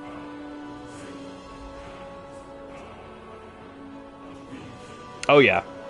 Oh yeah, there's gonna be paid anime hairstyle. I guarantee you there's gonna be a Dragonborn Z Goku hair $5 Super Saiyan mod next week. Actually, it's really cool. Do you think I could make that? Do you think I could make that? I could make some money. Oh yeah. Good point, Marco. I am not buying Elder Scrolls. Elder Scrolls and Call of Duty, two of the biggest game companies, two of the biggest series in all of gaming, and games that have changed. I've spent most of my life on. Will never buy again. After Modern Warfare 2, I bought Modern Warfare, loved it. Honestly, I thought it was great. I think it looks amazing, and everything about it was so cool. And I thought, wow, Call of Duty is going to be amazing again. Then Modern Warfare 2 came out, and I never felt more like I was mugged in my life. Like, it literally, I was like, oh, I'll pay for it, I'll buy it, let me see, maybe I'll like it, maybe I won't. and then it literally was the exact same game. Like I uninstalled it twice and reinstalled it to make sure I was playing Modern Warfare 2 and not Modern Warfare. And I look at Modern Warfare 3, I don't even look, like, I've seen clips and I'm like, Jesus fucking Christ. People are still falling for this shit. Like, I mean, at this point, it at least should be like FIFA. Update the last game. If you made Modern Warfare have the same systems as Modern Warfare 3 so the people playing that can still spend all their goddamn money on that game, and then people that want to play Modern Warfare 3 can play Modern Warfare 3, dope. Great system. But instead, they're like, hey, let's keep pushing the same shit. Bethesda, they go, hey, we make amazing games. But what if we started creating ways in which to automate these things? What about an automatic level scaling? What about quests that never end? What about worlds that generate themselves? What about characters that because they're like, all the people that had heart and soul at Bethesda left a long time ago. I hope you realize that. Like Fallout 1, Fallout 2, New Vegas, all those people, Oblivion, the people that even remotely worked on Skyrim to any degree are probably long gone. Like, it has been a completely soulless shell of itself since I would say Skyrim was a pretty harsh decline. And I think the DLCs for Skyrim are amazing. I think Skyrim's amazing.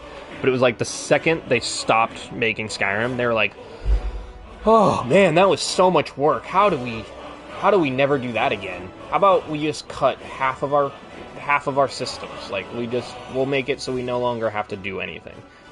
Can anybody tell me, question for the class, can anybody tell me anything interesting about Starfield? Just something, anything that when you tell somebody, it would make them want to play the game. I'll wait.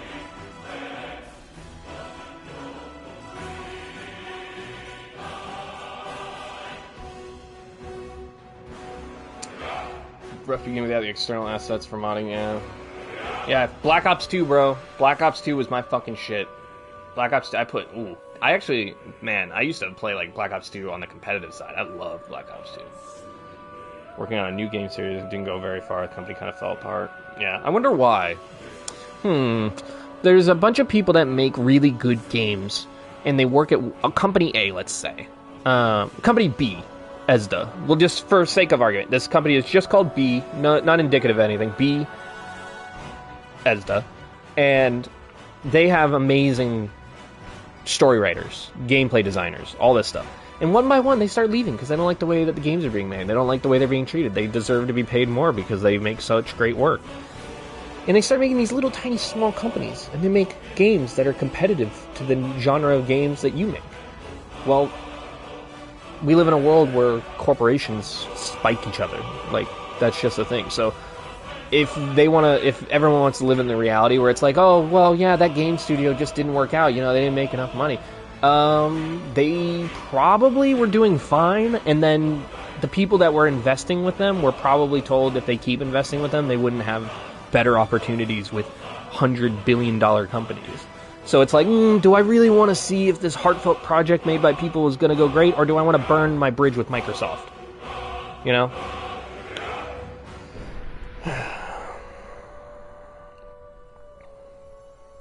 Yeah, just to make a point, I'm loving how everyone's been very active and very chatty. No one has anything nice to say about Starfield, just to be clear. That's the vibe I'm getting. There's nothing interesting about it. The most interesting... I remember reading and watching videos about it. The most interesting thing about it was that you could have parents. I thought that was cool. I thought that was an interesting choice. I was like, oh, you could make decisions. Maybe they're involved in quests. Do I have to go rescue them? What if they get killed? Is my character going to feel emotional? They're just NPCs. They just stand there. They just talk. They don't do anything. They give you items.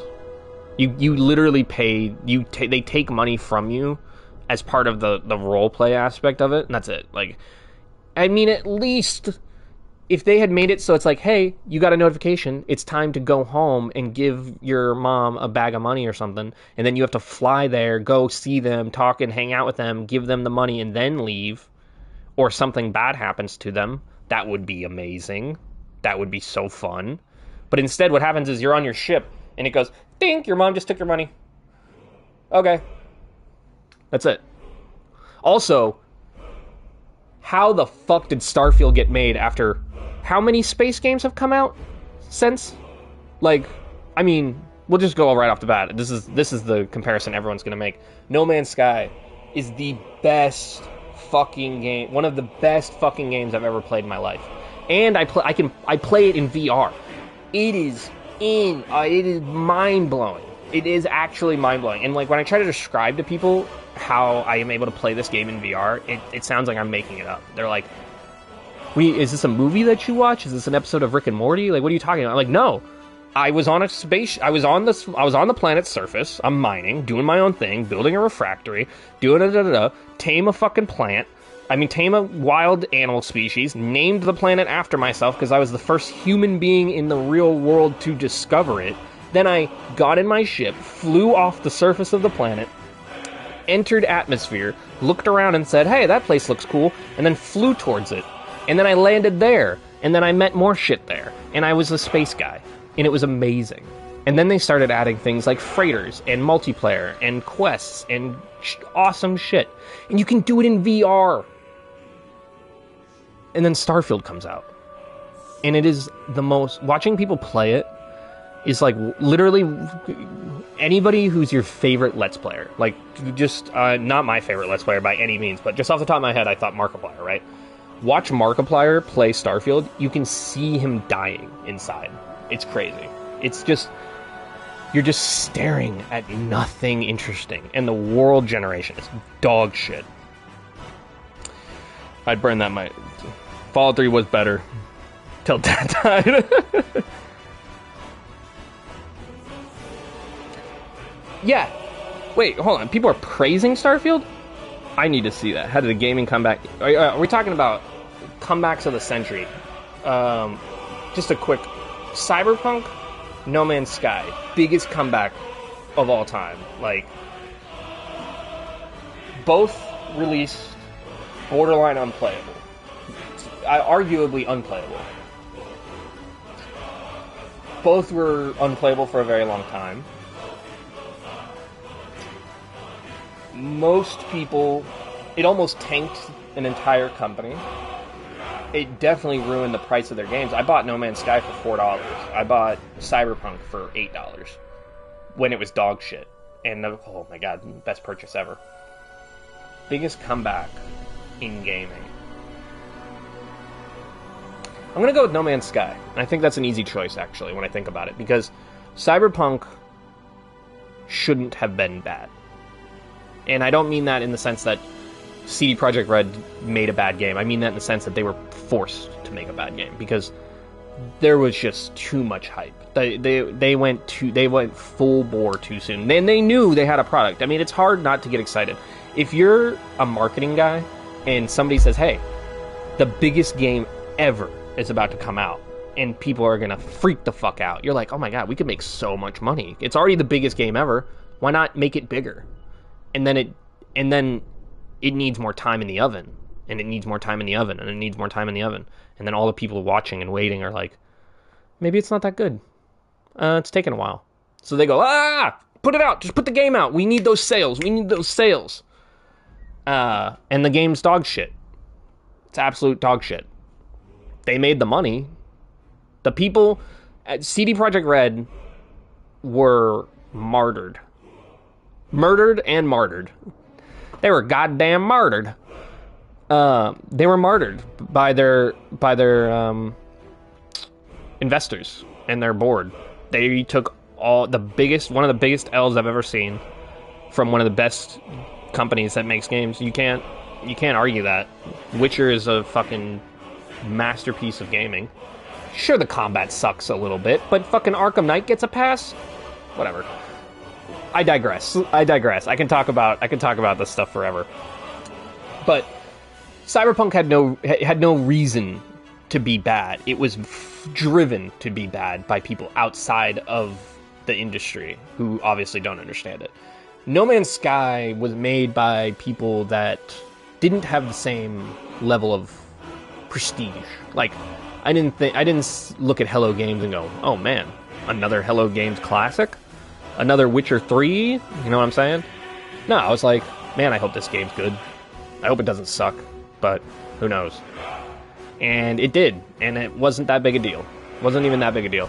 I know people lost their fucking mind about it because they wanted it to be amazing, but it really wasn't that big a deal because I wasn't expecting anything.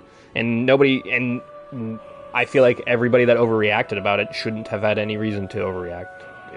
It was an indie game studio that got too hype, and then their investors and the people involved in their money making were like, gotta get that game out, we gotta make that money, before this quarter, motherfucker. But they definitely had the biggest. I gotta give Hello Games. They are developers of the decade. If I had an award, some really ugly award, then maybe I'll Photoshop later if I ever edit this. The developers of the decade, man. They really bit down on the belt, and they were like, we're gonna fucking fix this. We're gonna make it better. And they could have cut and run. It's not like, can anybody name somebody from the development team other than Sean Murray? No, I can't. I can't name anybody at Bethesda or CD Projekt Red other than Paulo Pascal or whatever his name is. Or Powell. Forget his name. But yeah, they could have all disappeared. Everybody at Hello Games could have just fallen off the face of the earth and nobody would know. And instead, they buckled the fuck down. And CD Projekt Red did too, but I goddamn expected them to. They had every goddamn expectation to. Oh, Fudge Muppet. Don't get me started on Fudge Muppet, bro. Yeah, No Man's Sky is definitely best gaming comeback, developers of the decade. Developers of the decade. Hello Games, CD Projekt Red, Larian. I'm putting it out there. I know. Hot takes McGillicuddy over here. Don't shoot me. I fucking hate Fudge Muppet, bro. I hate him so much. I loved his videos. I used to love his videos, and then it just like every other YouTuber, and probably myself included, it became more about pumping out the content and, like, how many... You know, actually, what I was about to say was a bit disparaging. I don't believe that. I was going to say, and again, I do not believe this, I was going to say, who needs 2-hour breakdowns on the Skyrim lore from about the Telvanni when... That's really popular content, and I think that's really good content, and I'm sure he enjoys making it, and that's not... I didn't mean to disparage that in any way. But when you have a niche, and it's very obvious why people watch his channel, you don't have to lean into it so hard. I mean, it's like if he fucking says anything negative about anything, he might lose all of his subscribers, and I can't stand his videos anymore because it's like such a put on. I like the video. His older videos are great, where it was like him playing Skyrim, talking about a class that he made, like a character build that he made, and oh, I really like this mod. And now it's like, welcome to Fudge Muppet. We're talking about the best mods you've ever fucking seen today, and you better be using them. And then I'm going to tell you about why the Aldemari live underground for 2.5 hours, because I only do Skyrim content. Cool. It's cool. I get it. It's awesome.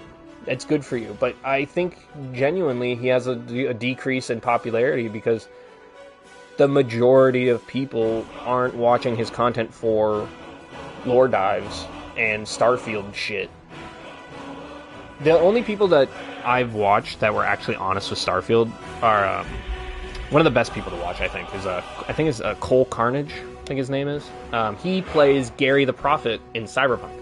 Right outside Misty's shop, there's a guy named Gary the Prophet. Very, very funny guy, very famous guy in the voice acting community and stuff. And I started watching him stream and playing games and stuff, and man, he fucking nails Starfield to the cross. He breaks it down exactly the way that I want to say it. Like, he's just like, it's as soulless as can be. There's just no heart. It's like, imagine if you took... We were talking earlier about like the grittiness of Fallout and like the zaniness of Fallout and how that blend in certain combinations makes up the beauty that is Fallout. They were like, here's a vast empty space and borderline nothing to do. Does that work? Is this working? Are you having fun? What if I put in a bunch of companions? Are you having fun yet? More companions? Paid mods? Are you having fun yet? Like, oh, Starfield could do. Like, listen, I'll tell you, I'm gonna make Starfield so fucking amazing. Watch this. Change the entire color palette. The whole thing is fucking gray. My dog has a better time playing the game than I do. Get rid of settlement building. Period. I don't want to play Minecraft in your games. Bethesda. If Bethesda decided, if they said, hey, our next game is a pure Minecraft light, like where we really want to go hard on the base building shit and just drop everything else, that would be amazing, because at least that would show that they have a fucking vision. Drop the base building. Nobody gives a shit. It sucks. Shipbuilding's fine.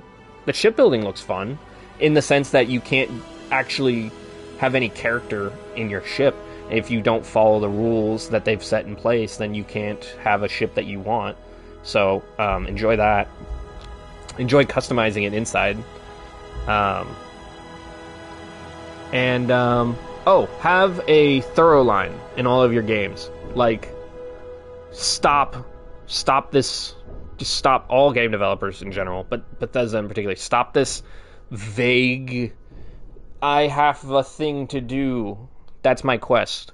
Fallout 4, find Sean. That's it. Find Sean. It's pretty fucking vague. And it forces you to explore and like find things, talk to people, find Sean. That's great. It makes sense. What's the objective of Starfield?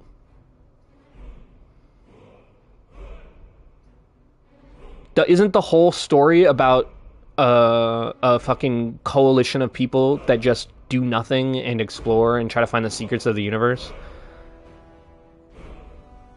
So the whole story, the whole driving force of the game is the actual, basically like how you would describe playing the game.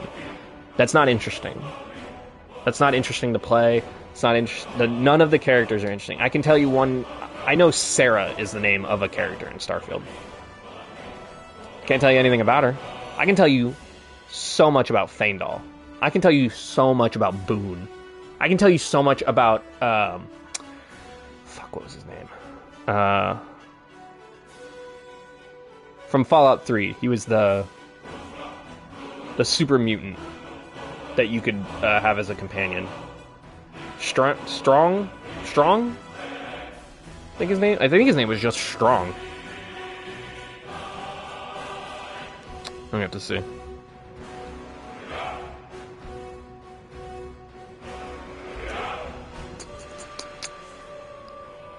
Try and not die of boredom. Is this the Skyrim refugee camp? Yes, welcome. Welcome, brother. Blankets are over here. There's hot juniper mead over here. This is where we're all coalescing. We're gonna say one final goodbye to Skyrim. We're gonna crack a bottle of champagne over the brow, and then I'm gonna light that bitch on fire. I think game companies push back investors and corporate decisions makes...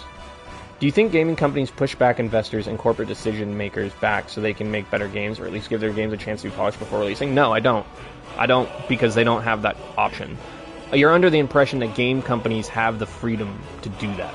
But do you have the freedom to do that right now? Like, what do you... Like, I'm saying... I'm not be argumentative. I'm saying, like, if I'm a games developer, and I'm like, I'm making the best game ever, and I want to make it the best game ever, and I get about halfway through my development cycle, and the guy that's giving me the money to even do it says, hey, you have to put that game out right now, or I'm pulling it. I don't have the freedom to do that. I don't get to make that choice. The people that make the money make the choices. That's just the way the world works.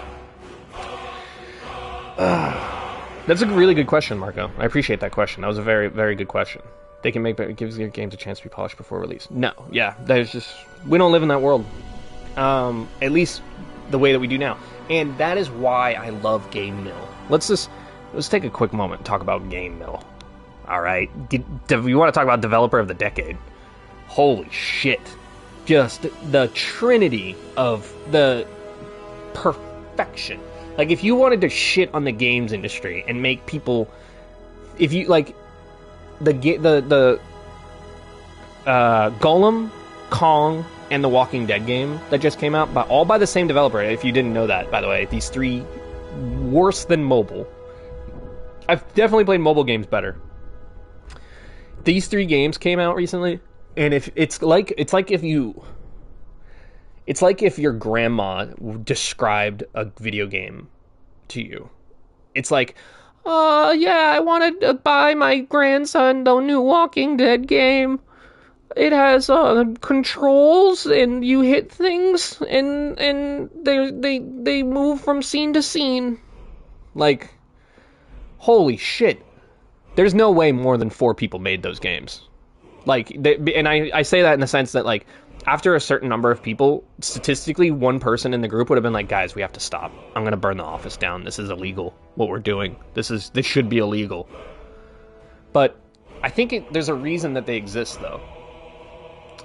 It's to take stock out of the games industry. I don't know if you guys know this. The games industry is pretty fucking svelte with money. And that's why this shit happens with Cyberpunk.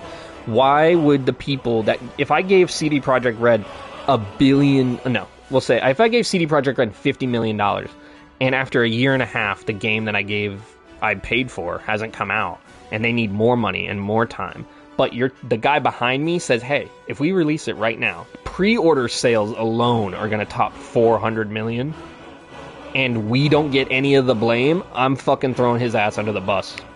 Instantly. Not even a thought. And I feel like I'm a decent human being, and I'm considering it now. So imagine you're a piece of shit that does it on a daily basis. Yeah. Shocker. Microsoft spiking a game company?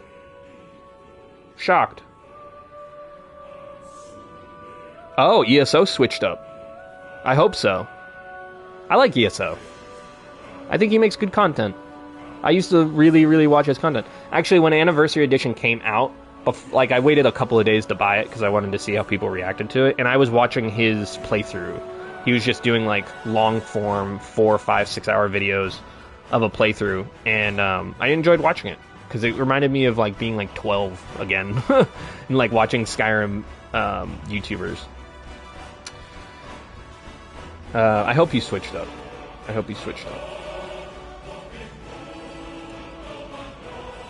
Simon, you just subscribed to my channel, you son of a bitch. You think I didn't notice? I got it all right here. Thank you for subscribing. Appreciate that, bud. Quick shout out to, because we've been going for a while now, I just want to give a quick shout out to all the channel members. The people that pay for this channel, you are insane. You're insane. I don't know what I did to convince you, but I genuinely appreciate it. And, before I had channel memberships even as an option, when I got the option to make channel memberships, I thought, wow, this would be a really great opportunity to, like, work with the people in my community to make sure that they feel like they're noticed, and I feel like I'm getting good feedback, and we can really make the Skyrim overhaul thing something unique and special. Oh boy. We're gonna have to rewrite that, huh, boys? New perks? New perks? Who wants new perks? How about instead of Skyrim related things, because you're a channel member, you get we'll play games together? I don't know. Anybody that's a channel member, I'll give you my PSN. If you see me online, you can message me. Also, I just wanted to show this off real quick. This is, I mentioned it in a community post. This is a septum from Skyrim. Metal septum. Don't worry, I have a second one. This is just one of them. And I'm going to give this away. This is a gift to channel members, specifically. Just a really small token of appreciation. It's pretty fucking cool, I'm not going to lie. Oh! That hit me in the chest. Hold on. Where'd that go?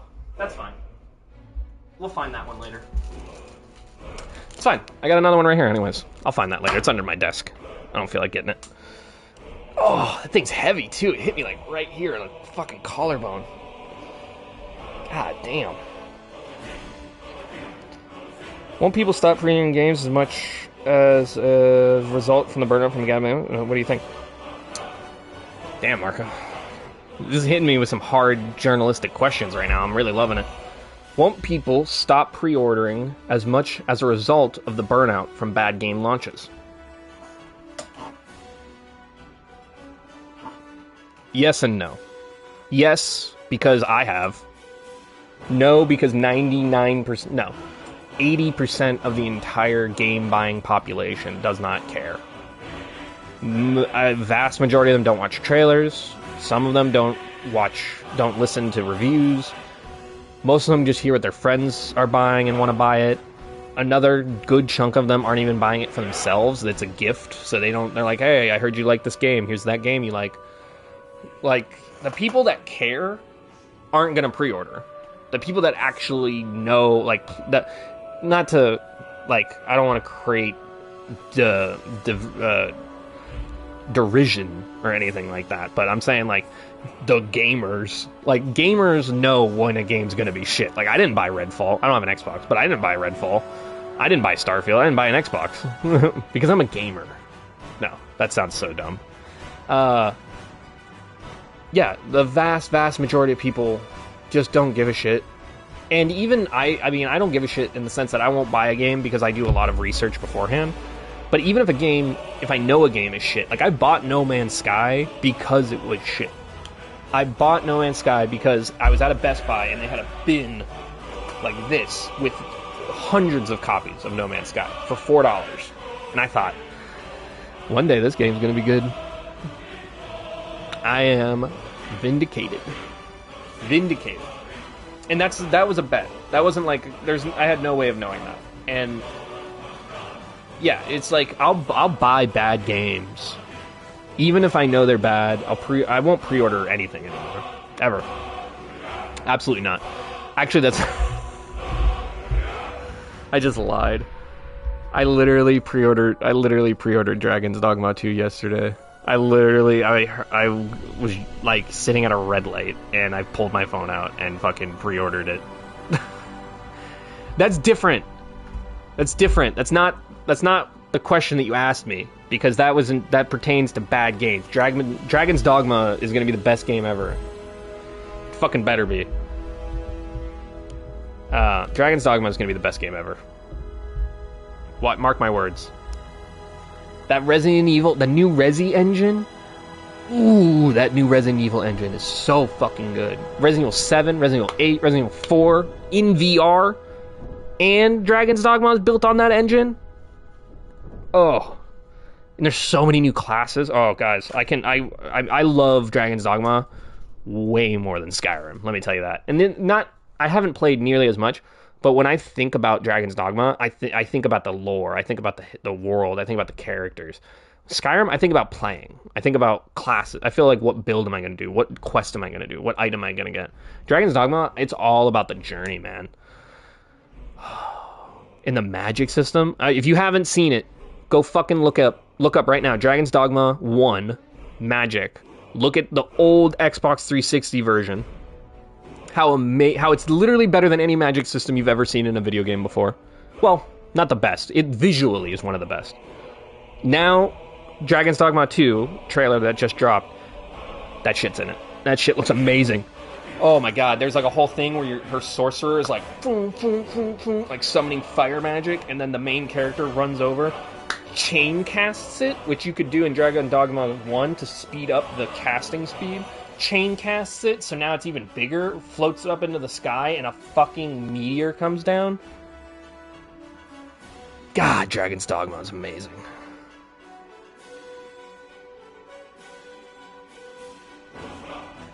If a bad launch continues, then I have no doubt the pre-orders will suffer in the long run. I remember back when there was midnight launches at local game stores.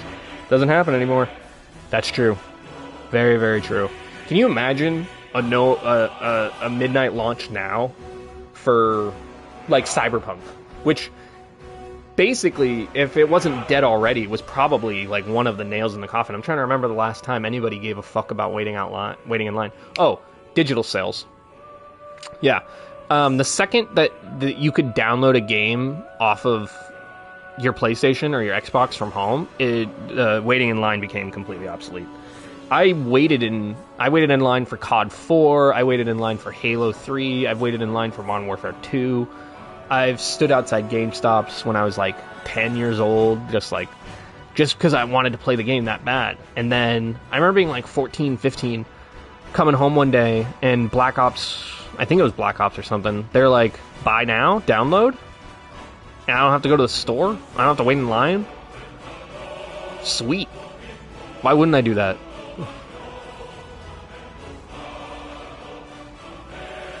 GTA 5. I might have waited in line for GTA 5. GTA 5 is one of the most disappointing things I've ever played in my life. Still one of the most fun things I've ever played. It's such a weird... GTA 5 is like an abusive relationship. It literally, like... Yeah, I play GTA 5 like hitting up an ex. I'm like, GTA 5, how's it going, baby? How you doing? You want to play a little bit? We could play a little bit. I'll just drive around, you know, we'll hang out. It'll be fun, just like old times, you know? We'll go kill a couple of hookers. But then you play, and it's like, give me your fucking money. Do you have money? If you want to have fun, you better have money in this game. And if you don't, enjoy grinding your little ass off for nothing. Oh, enjoy grinding your little ass off so some 12-year-old with a bike that shoots rockets that lock onto you can just spawn camp you to death and skull fuck you all day. Like, that was... Yeah. You can't play GTA Online. It's absolutely a cesspool of nothingness. And the single player is amazing. Oh my god, I love the single player. My favorite thing in the whole world is because it's modeled around the area that I fucking live in. So, like, I'm driving in Grand Theft Auto, when you're leaving Fort Zancudo and you go under the tunnel that everybody tries to, like, do the upside down flying with the jets or whatever. When you go under that tunnel, you're, like, basically on the game version of the PCH. I drive that. I'm like, this is my area. I know these streets. When you're in GTA 5 and you're going near Franklin's house, I'm like, I know where there's a liquor store 3 blocks away because it is there in real life. Like, it's not 1-to-1, but it's just close enough that as someone that lives in the area, I get to enjoy the beauty of, like, them putting the time into recreating it. That's the only thing enjoyable about GTA 5, though, for me, is I get to drive around LA and kill people that cut me off because I can't do it in real life.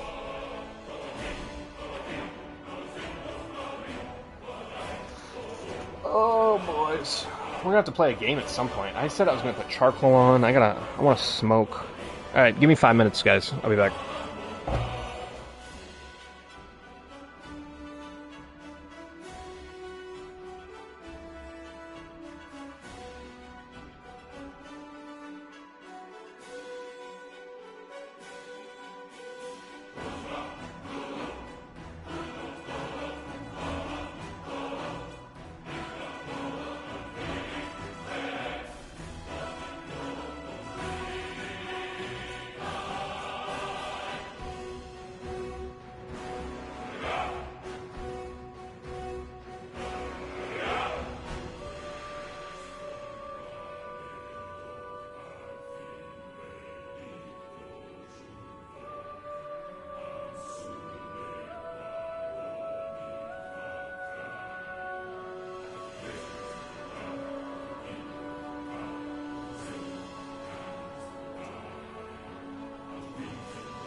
Oh, I'm such an idiot. Thanks, guys. I appreciate you. That would have gone on for a really long time. That would have gone on. I can't even tell you how many times I've recorded a video, did all the things, and spent like an hour getting to the editing bay. No fucking audio. More than 5 times. I'll tell you that. It's happened more than 5 times. I don't even know what the fuck I was talking about. I was like on this whole spiel. I was on this whole spiel and my mic was fucking off. It's alright. It was probably really vaguely racist anyways. Happens to anybody. Dragons don't mention. I would like to play Red Dead Redemption 2, but it just doesn't sound fun, you know? Like, I loved Red Dead Redemption 1 and Undead Nightmare. Oh my god, I played a lot of Undead Nightmare. Oh my god, I played a lot of Undead Nightmare. Anything that has to do with zombies, I'm super obsessed with. Just so you guys know, now that Skyrim's dead, this is a hardcore zombie channel. World War Z is an amazing zombie game that everybody ignores and shits on. It just got an update. I'm fucking playing that. I'm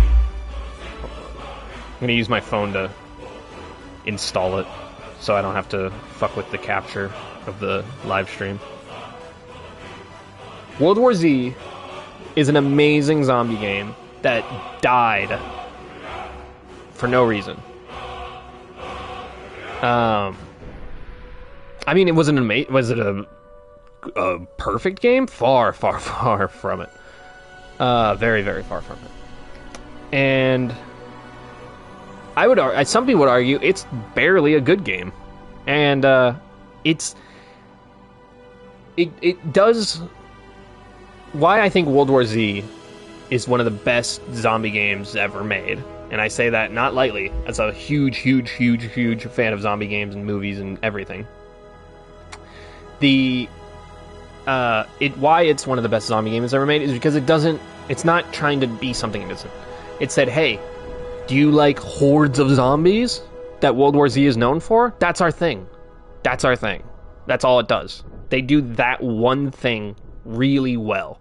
I've never, ever, ever played or even seen a zombie game that really makes you feel like you're about to get fucking swarmed. You're about to get trucked by a literal wave of undead. And it's amazing. And it has classes. It has upgradable weapons. It has perk points. It has, like, character customization. And all of those facets are very weak. Like, they're not well designed in any way. And the guns are a little samey, but they added like first person mode, I'm pretty sure, which makes it even cooler. It's honestly, it's like a better Left 4 Dead for me. And that is, again, a hot take. As somebody, I used to play Left 4 Dead professionally. I used to be a hunter. I was like a pro hunter / smoker only player on a Left 4 Dead team back on Game Battles. Called True Survivor. Like, damn, I love Left 4 Dead. Don't get me wrong, I love Left 4 Dead. Love it, love it. But World War Z scratched that itch. It really scratched that itch. And Back 4 Blood makes me nauseous to think about. Back 4 Blood is so fucking bad. Holy shit. If you didn't know, there's a really amazing video by Crobcat called Valve carried Left 4 Dead or something like that. And it was about how Turtle Rock Studios, the makers of Back 4 Blood, were resting on the laurels of Valve, and it's 100% accurate. It's 100% accurate, and they proved it. They proved it themselves when they made Back 4 Blood. They said, "Hey, we made Left 4 Dead. Now look at what we can do. This is our vision of Left 4 Dead, and it is just the hottest piece of shit zombie game. I've never had less fun playing a zombie game than when I played Back 4 Blood. It was just like fucking throwing darts at a board. They're like characters with unique abilities like Overwatch, disjointed map sections, borderline no story. You have to piece together like Dark Souls. Like, And just everything about it was it just felt bad.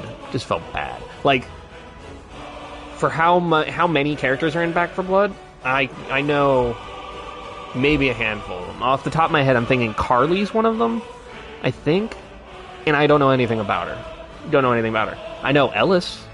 I know Ellis used to work on cars. I know he's from, like, Missouri or something. Or he goes, he says something like, oh, down in Missouri, you know, we got the... Love Ellis.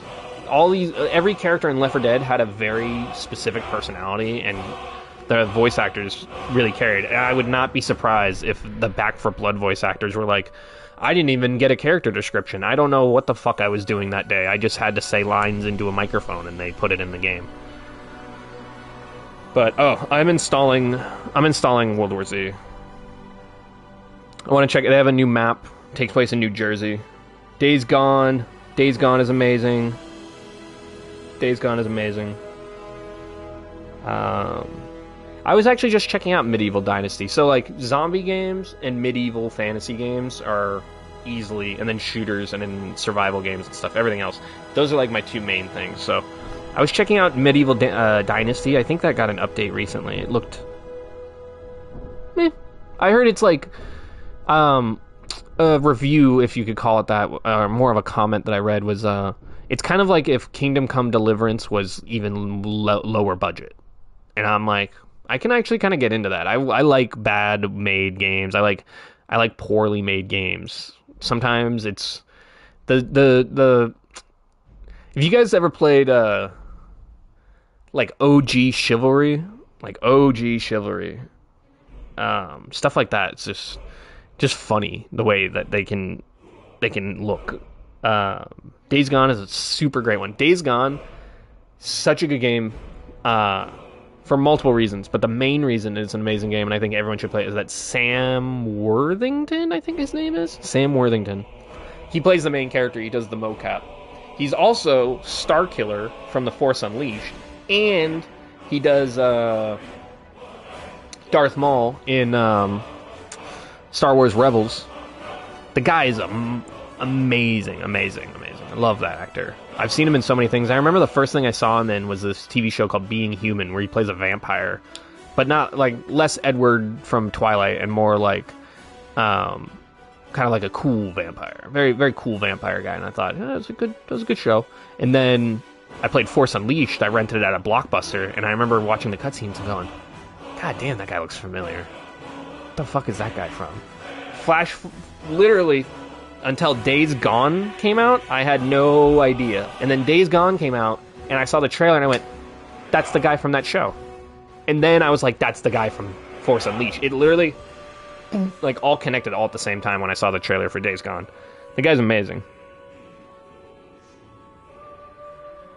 Days Gone, we're talking best zombie games all time right now. Resident Evil 7. Okay, hold on. I don't want to put these in any specific order. So not 3, 2, 1 or 1, 2, 3, but it's hard. Dying Light 1, for sure, is up on the... We're talking the Mount Rushmore of zombies, okay? 4, we'll go with 4. How many people are on Mount Rushmore? 4? I didn't do well in history class, guys. We'll call it the Mount Rushmore of zombie games, but... Dude, Marco, you bought Dragon's Dogma, the first one, on PlayStation? Because they did a definitive edition. It's not 60 FPS, but it is better if you're playing on PS4. You're gonna love that game, bro. You're gonna love that game. And Dragon's Dogma 2 is gonna be amazing. I got 4, thank you. I have a couple of things about Dragon's Dogma right off the bat, because it can be hard to get into. A large majority of the time you're gonna be walking. Because there's no horses to ride. There's no wagons. There's no rideable vehicles. One of the most important things you can do is anytime you get to a place, like a really important town. I'm pretty sure that the first town you get to has one already. It's like a fast travel thing. When you get to that town, it'll unlock the fast travel thing. It's an item. You'll know it. You'll know it when you see it. You'll probably start with a couple of them too. When you get to any area, like a town, just drop one. And then you can fast travel to those towns, and it just makes the game. By the time you like, people complain about how you have to really walk and explore, and your choices matter. So like, if you're too tall of a character, you won't be able to go into certain areas. If you're too fat, you won't be able to do certain things. A lot of people complain about having to like walk around and, oh man, I got to go back to the Dark Moon Tower that I just left, and it took me like 20 minutes to walk there. Well, if you paid attention to the game, these people would realize they give you an item that lets you create your own fast travel points. So, yes, you have to explore the game. Yes, you have to engage in the game, but you get to choose when you want to fast travel. I love it. Love it. Don't worry about classes. Don't worry about any of that stuff. The only thing that matters is what's fun, because every single class in that game is viable in their own way. You can change your class at any time, and a lot of the skills that you unlock for a class, like a warrior will get a skill that like increases health, that can be applied to every class. So it's in your interest to play every class at least a little bit, at least until like I'd say like level 10's a good time to stop. Usually you can usually see when you unlock stuff, so I think you can get to level 250. I think that's the max. I can't remember off the top of my head, but yeah. So the best course is to try little pieces of everything, and then you start to make your own build where you pick up more magic damage from the sorcerer, and then more sword damage if it has magic casted on it from the mystic knight, and then you combine it with an assassin who uses flaming daggers, so you're basically doing double damage, like stuff like that. Amazing gameplay systems. Big on immersing yourself. Very immersive. Dragon's Dogma is super immersive. Super immersive. Your pawns are going to talk, and that's amazing, and they learn things along with you. It's so good. I could gush about that game like all day. And I'm not going to spoil anything for you, because when you experience something, like even the little details in that game, you're going to be like, wow, this was out in 2014 or something? Why didn't I play this? I'm trying to remember. When you fight the ogre, which happens in like the first like 20 minutes, it's like the tutorial. It's not really a spoiler to say that. It's a tutorial boss to basically teach you how the combat in the game is very different than most RPGs. That's when you're going to be like, whoa, okay, I want to see what this game has to offer, because there's a lot bigger shit and there's a lot bigger things to do. Oh yeah. So, big four, right? Zombie games. Zombie Rushmore. Dying Light is going up there, for sure. I don't care what anyone says. The first Dying Light is one of the best zombie games ever made. Without a doubt. And if you played Dead Island, if you played any of the early terrible zombie games, you know. But, like, Dying Light is the Elden Ring of zombie games. It's like one developer, Techland, was like, man, we like making zombie games, but can we make it better? Can we keep making it better? Now, I say this knowing that Dying Light 2 sucks, and I'm not a fan of it. I don't like a lot of the ideas they went with it. It's kind of the issue with most sequels. Whenever you have an apocalyptic story, the sequel always goes more towards the humanity side. Too many humans, guns or no guns, like I don't give a shit about any of that. Give me Dying Light 1. Dying Light 1 is the best intro to any fucking game ever. You are a badass, like, special agent, probably. You don't even know that much about your character. You're parachuting into a fucking war zone that is, the undead are everywhere, and you know that going in. You're like, this is your job, is to find out what the fuck's happening. And you're a GRE soldier or something like that. So the world government has sent you to figure this out. You parachute in, land on the ground, and immediately get swarmed by zombies and bitten. And immediately, like that, and your character's fucked. And now you have to spend the rest of the game trying to cure yourself and figure out what the fuck's going on. What more could you want? Like, I love Resident Evil games, but the Dying Light storyline has way more agency than any Resident Evil game, where it's like, but I gotta, and I mean this as parody, I love the Resident Evil games. They're by far my favorite game series of all time. I own every single Resident Evil game. But I have to get this bejeweled brooch to the statue to open the path to get to the thing. Dying Light, you're bit, you're infected, you're fucked. Go figure this shit out. That's it. Love it. Oh my god, and there's just so much fun to do All the weapons in that game are amazing. Resident Evil 7 is on the Mount Rushmore of zombie games. Because over Resident Evil 8. And I'll say that because Resident Evil 4 hasn't come out yet. VR. Resident Evil 4 has come out. But Resident Evil 4 VR. And I'm picturing these in VR in my head because that's the way I played them. And if you haven't played a Resident Evil game in VR, holy shit. It is... We're talking like best games ever made. I think Resident Evil 7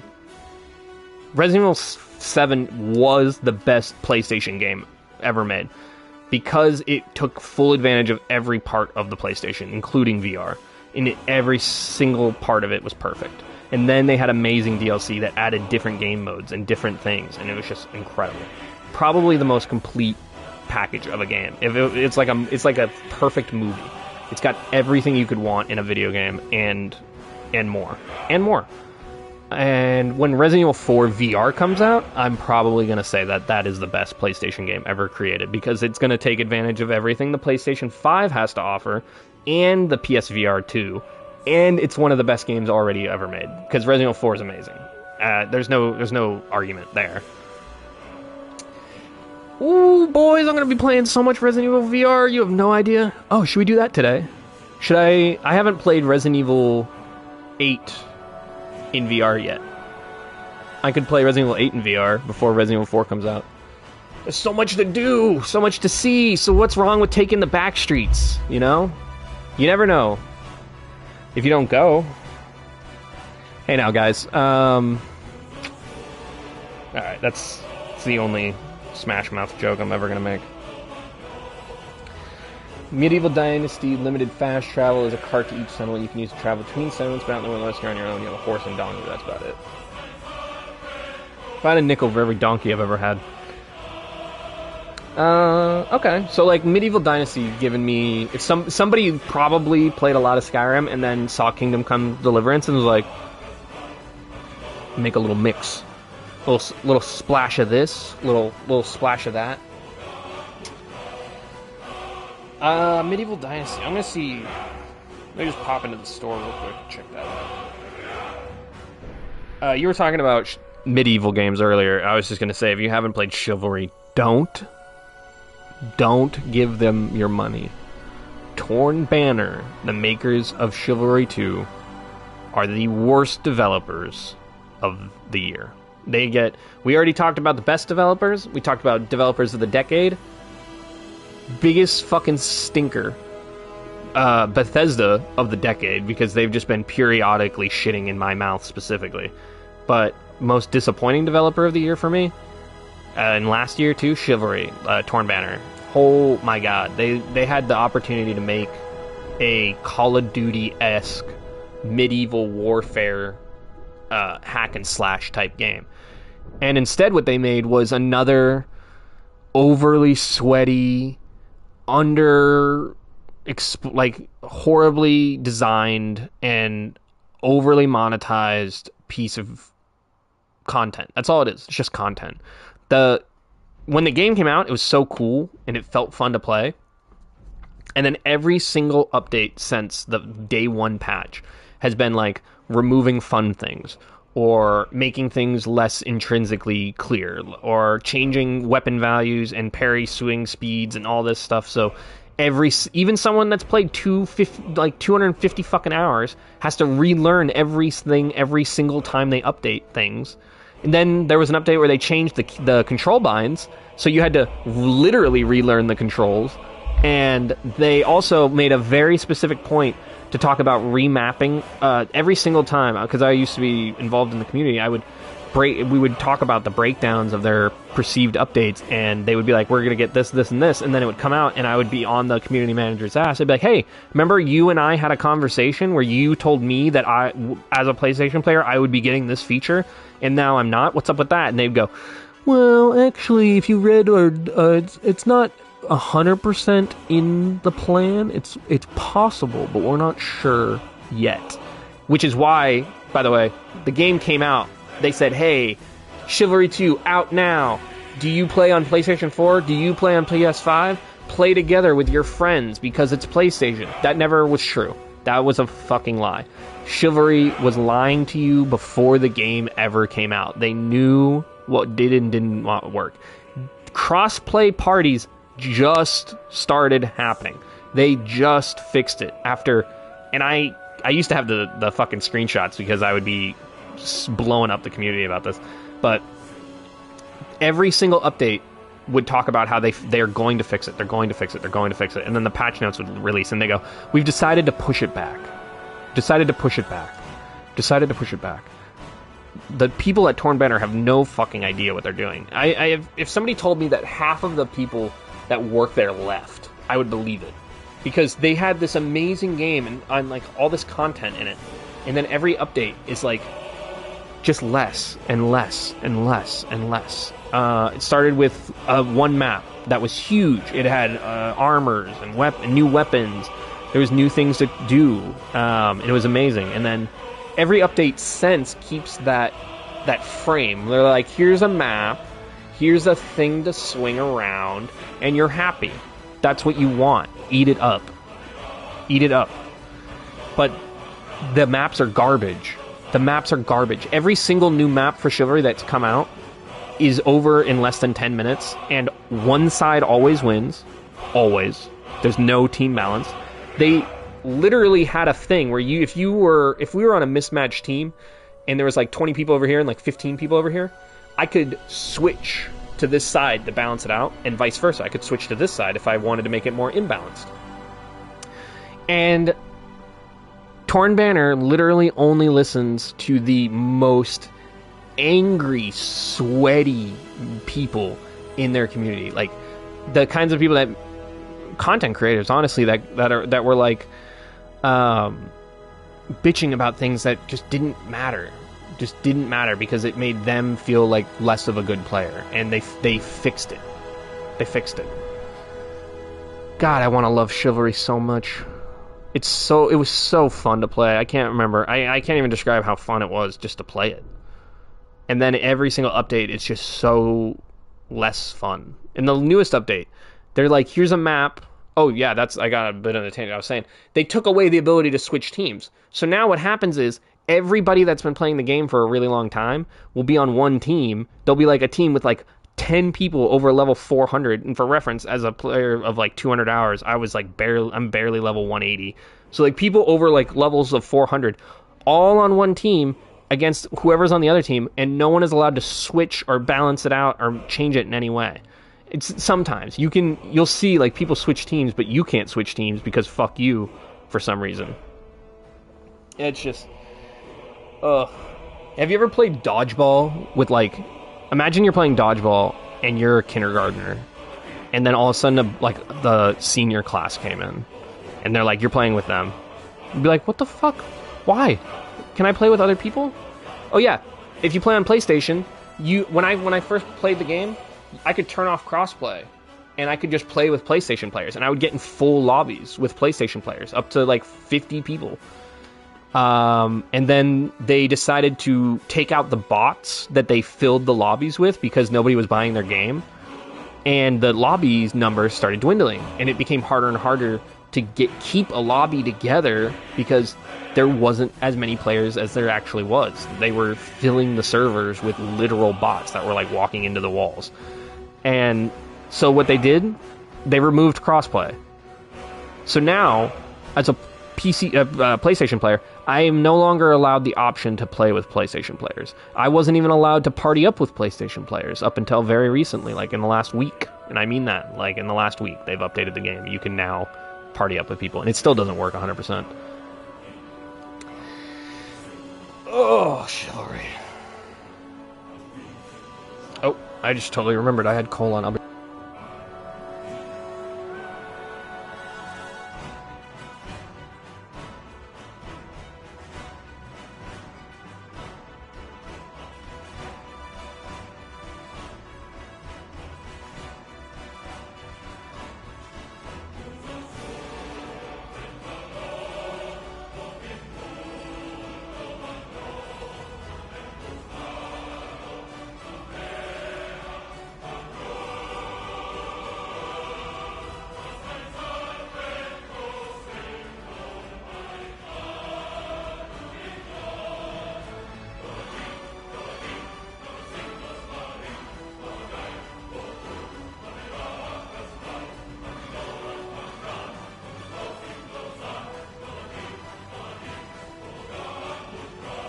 unmuted my mic this time. Thank you.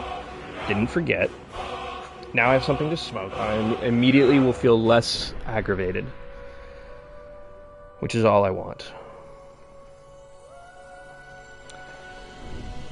Oh, God. Hey, do you think it's been long enough? Do you think I could try the Creations Club and it won't crash? Or do you think it's going to crash? I've been sitting here for 2 hours or something now. Nah, gotcha, Danny. Son of a bitch. Think I didn't see that? The first thing I fucking did. Try to catch me twice, fool. It ain't never happening. I'm gonna hit Creations right now, and it's gonna crash this game, and it's gonna crash the stream. And I don't know what I'm gonna do when that happens. I might fucking throw something, because the fact that I can't even play this game anymore is maddening. Oh, Bethesda. Pull your thumb out, Bethesda. Just, please. I'm so sensitive.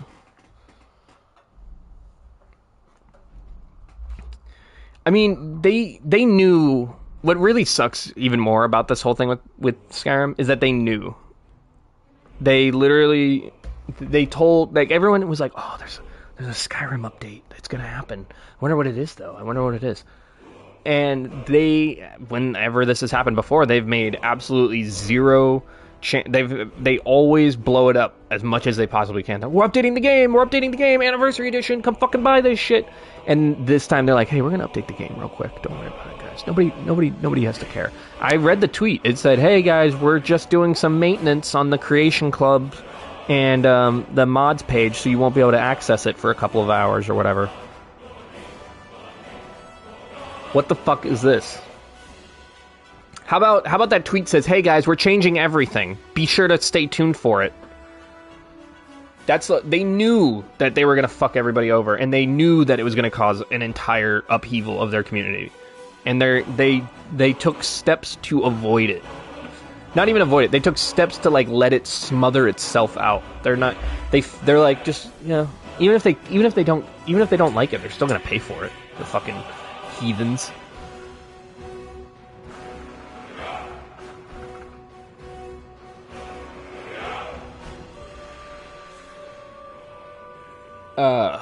Man.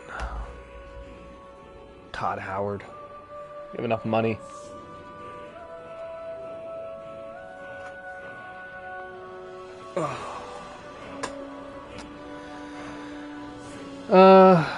What happens if I go to my dashboard? It pauses the stream, but it doesn't cancel the stream anymore, I don't think.